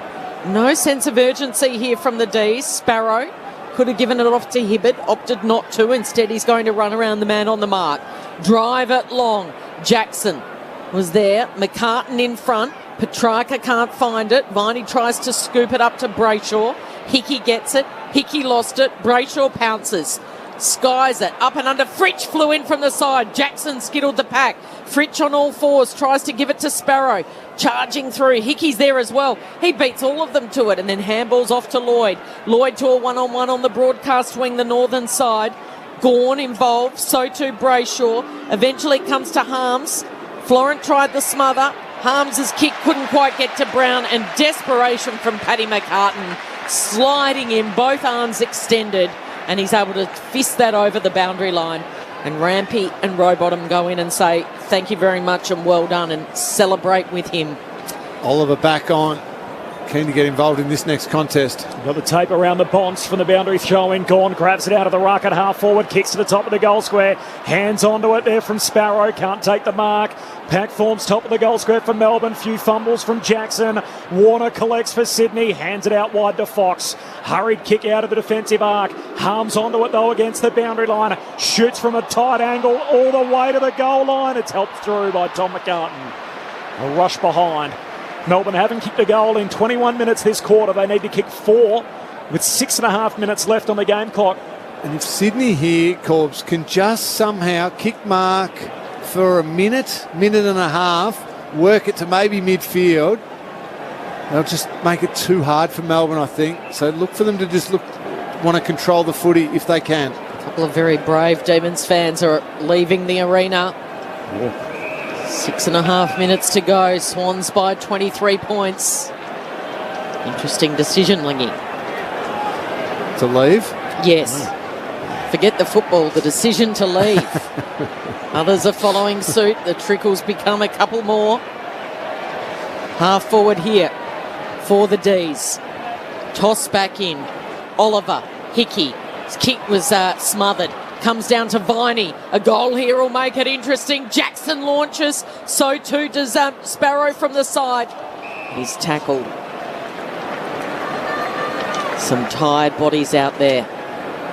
This feels like suddenly the sting's gone out of this contest. Yeah, Oliver's bleeding again here. So not only has he got the cut above his eyebrow wrapped up, but now he's bleeding on his cheek as well. So it's probably a little surprise he's this banged up given how he's played. He's been in everything, but unfortunately he's coming off again. Our rule's wrong. We're about 6 years behind international sport in this. And the trainer should just have to wipe it off. If it is flowing, fair enough. If it's not flowing, just wipe it off. From the cheekbone, isn't it? Well, just play on. I mean, what? And Oliver being off, it's been Oliver or not much else around the stoppages. Yep, Oliver or bust. So he's on the bench. Who's going to step up? Petrarca with a little toe poke. It's all Sydney down there. Lloyd, his kick was smothered, spills the way of Rowbottom, just bangs it through the centre corridor. The last player getting back there is May. He's got a kind bounce, and then his kick just gets to Harms right in front of the interchange gates. 23 points is the margin. Melbourne's got possession. Harms needs a mark at half forward. It's fisted down by McCartan. Over to Stevens, who's been good in his first final. Franklin over his head. May with the spoil. Reid just tries to bunk and volleyball slap it down, but May's there at centre half back, and he will have a little dash away. Well, that's not going to save the game. May across the ground to Langdon. Sydney, on average, about 100 games per player younger than Geelong, of course, the number one team. Is that an Achilles? Has he? Knee, do you reckon?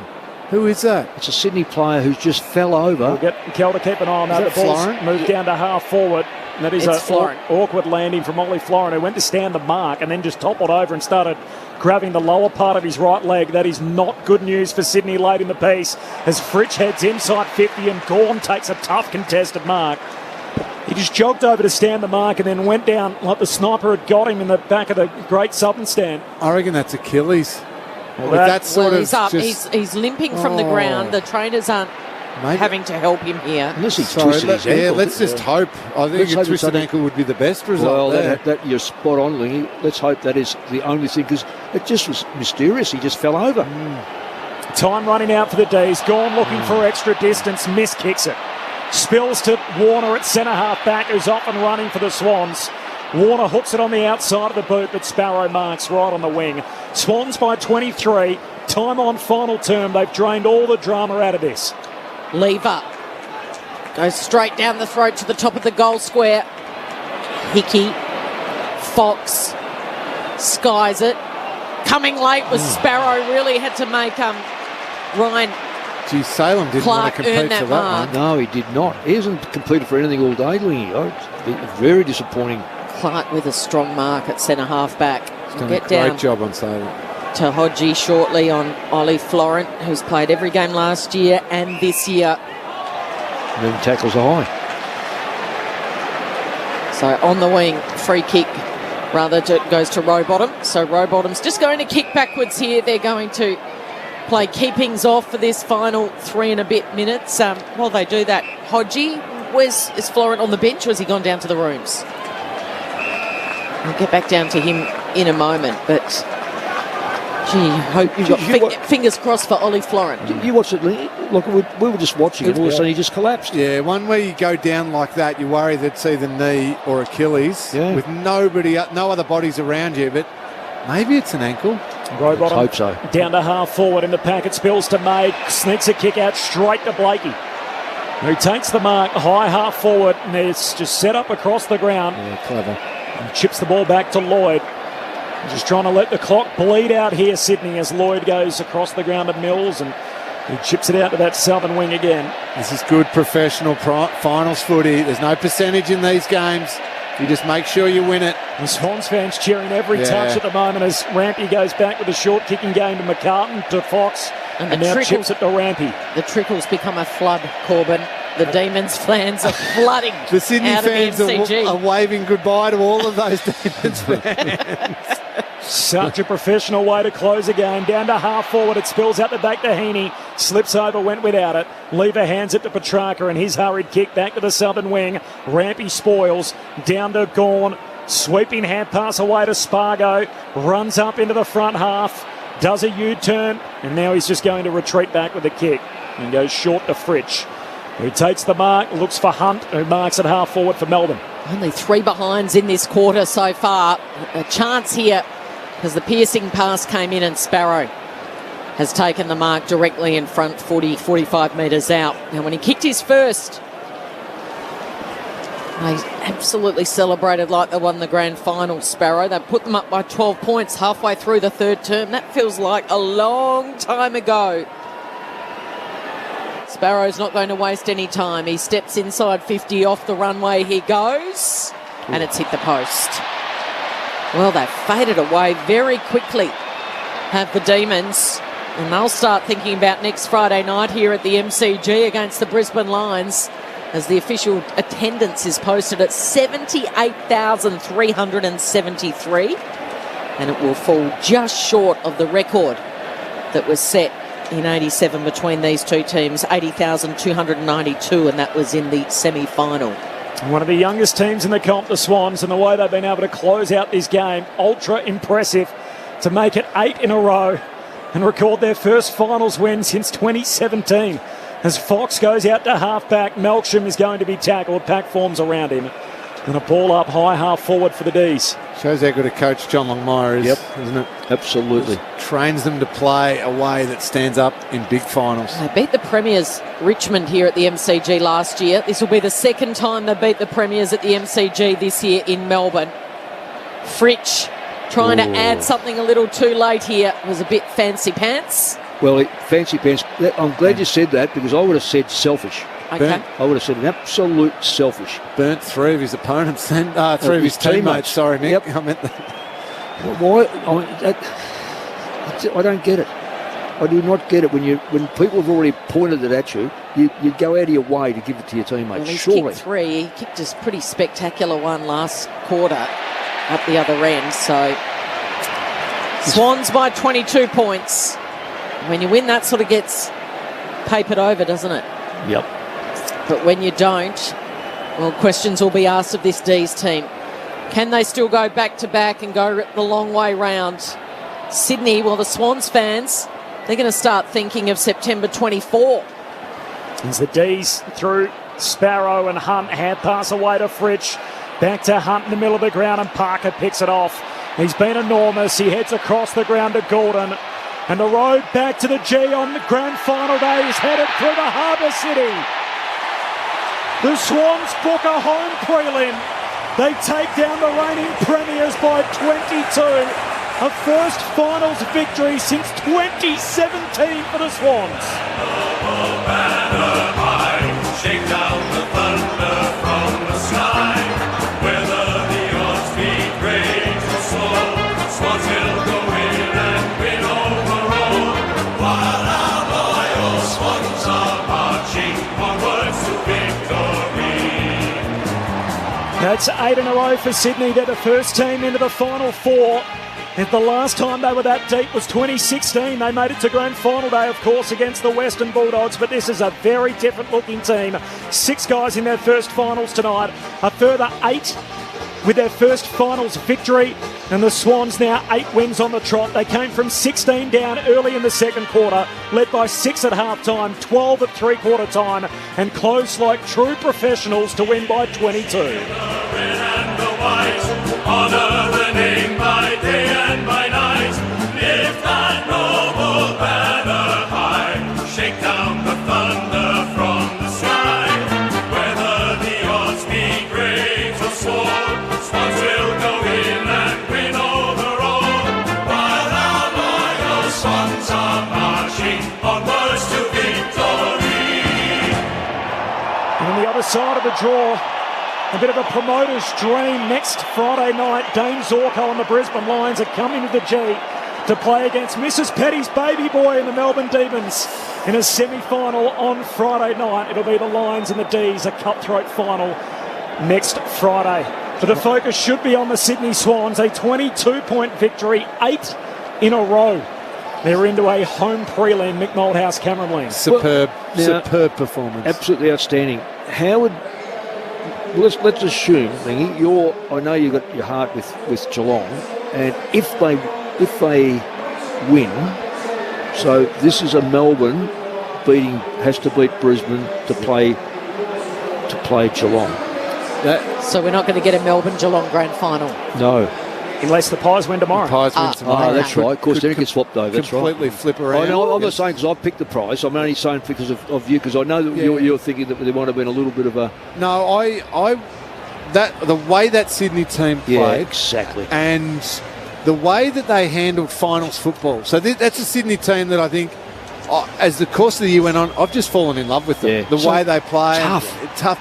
But I thought, hang on, a couple of young blokes, not many have played finals. How do they handle it? Early on, I thought Melbourne were all over them. Yeah, I thought, hang on, maybe they're not handling it. They're turning the ball over. They're coughing it up a little bit. But the way they responded, the hardness and toughness with which they played, but then also the brilliant skill under pressure. Think of the snap goals that they kicked from different parts of the ground. Mills kicks a beautiful goal. Papley kicks some rippers. Stevens, that beautiful left foot goal. To execute high-end skill under enormous pressure, they had both the elements of toughness and brilliant skill. If you can hear the roar in the background, there were 78,000 here tonight. I dare say about 40,000 of them have gone, but there is still a huge conglomerate wearing red and white here to support the Swans and the Sydney team. A very young Sydney side have scattered to every corner of the MCG to thank the fans. And I'm sure part of their message would be, hey, we'll see you at the end of the final series. They've got a home prelim, and they hope to be back here, obviously, on grand final day. If they're not, we may have seen Lance Franklin here for the last time, so there's a whole lot of stuff to pull apart in the postgame. Isn't there specific pockets here, Nick, isn't there? Like the bays. Yeah, obviously where the tickets were sold, Kel, so you've got Sydney. Sort of a group of 200 here, and then another 200 there, and another 200 here, and they're all up on their feet. They're going absolutely berserk. Can I just about the game? Melbourne had 6 goal kickers. Sydney had 10. Spread them out. One of them wasn't Franklin. He was very, very poor today. He's added to his final performances where they've been well below par. I know how great he is, so I'm not suggesting he's not great. But the rumour was before the game that he may not play because of a calf and all this sort of stuff. And in my heart of hearts, I was wondering, do they really lose much out of that? Outside of that, May then has to play on someone else. May builds himself up to play on Franklin and just destroyed him. He destroyed him. I think the way Sydney adjusted. Yep, that's what I was coming at. To May destroying him. Yep. Was part of Sydney's ability to win that game. Yeah. They started not kicking it to him. They started isolating Franklin versus May in a good position, and it all looked for all the world like it was going to go there. And they started being really clever with their ball use around it. Yeah. And Melbourne didn't adjust to that and start realising the other Swans players were going to get the ball. And Lloyd ends up kicking a couple of goals. Papley kicks 2 goals. Hayward kicks 2 goals. Heaney bobs up for 1. Parker gets down and kicks 1. And all of those other players who are either forwards finding a little bit of space or midfielders just drifting into those bits of space while they were all still fixated on Lance Franklin. So he got badly beaten and May was superb. But in a weird way, Mick, the Franklin influence still had an influence on the game. Yeah, and I reckon spot on. And for the listeners, the way Franklin played earlier, he was getting destroyed, but the ball kept on getting pumped into him. In fact, Mays had 21 and 2. Now, not all of those are kickoffs, so let's not get too confused about that, because fullbacks pick up a lot of spare stats these days. But when the players realised that Franklin was... Look, Heaney's only had 6 and 2, but he was a lot more dangerous than Franklin. Hayward had 5 and 4. They've kicked 3 goals between them. Blakey hardly looked like it. Then he started to run, and his ball use was just brilliant. On the flip side, Pickett, 3 and 1. Did he lay a tackle? I'm just looking. I think he may have had one tackle. One tackle. Melsham, he's probably played himself out of the side. You hate saying that, but he's probably played himself out of the side. Brown, 1 goal. So there's a lot of question marks about Melbourne right now. More from Mick and Lingy coming up. We've got to get into the Swans' rooms. They're the first team into the Final Four. Tim Hodges is down there. Hodgie. That's the noise of a very successful team. There's really only a group of media and the players, and that's it at the moment. Not even the coaches are in here yet. So the coaches are now coming in. So we'll head straight in for the song. Callum Mills, the co-skipper, will join us. And here's the Swan song.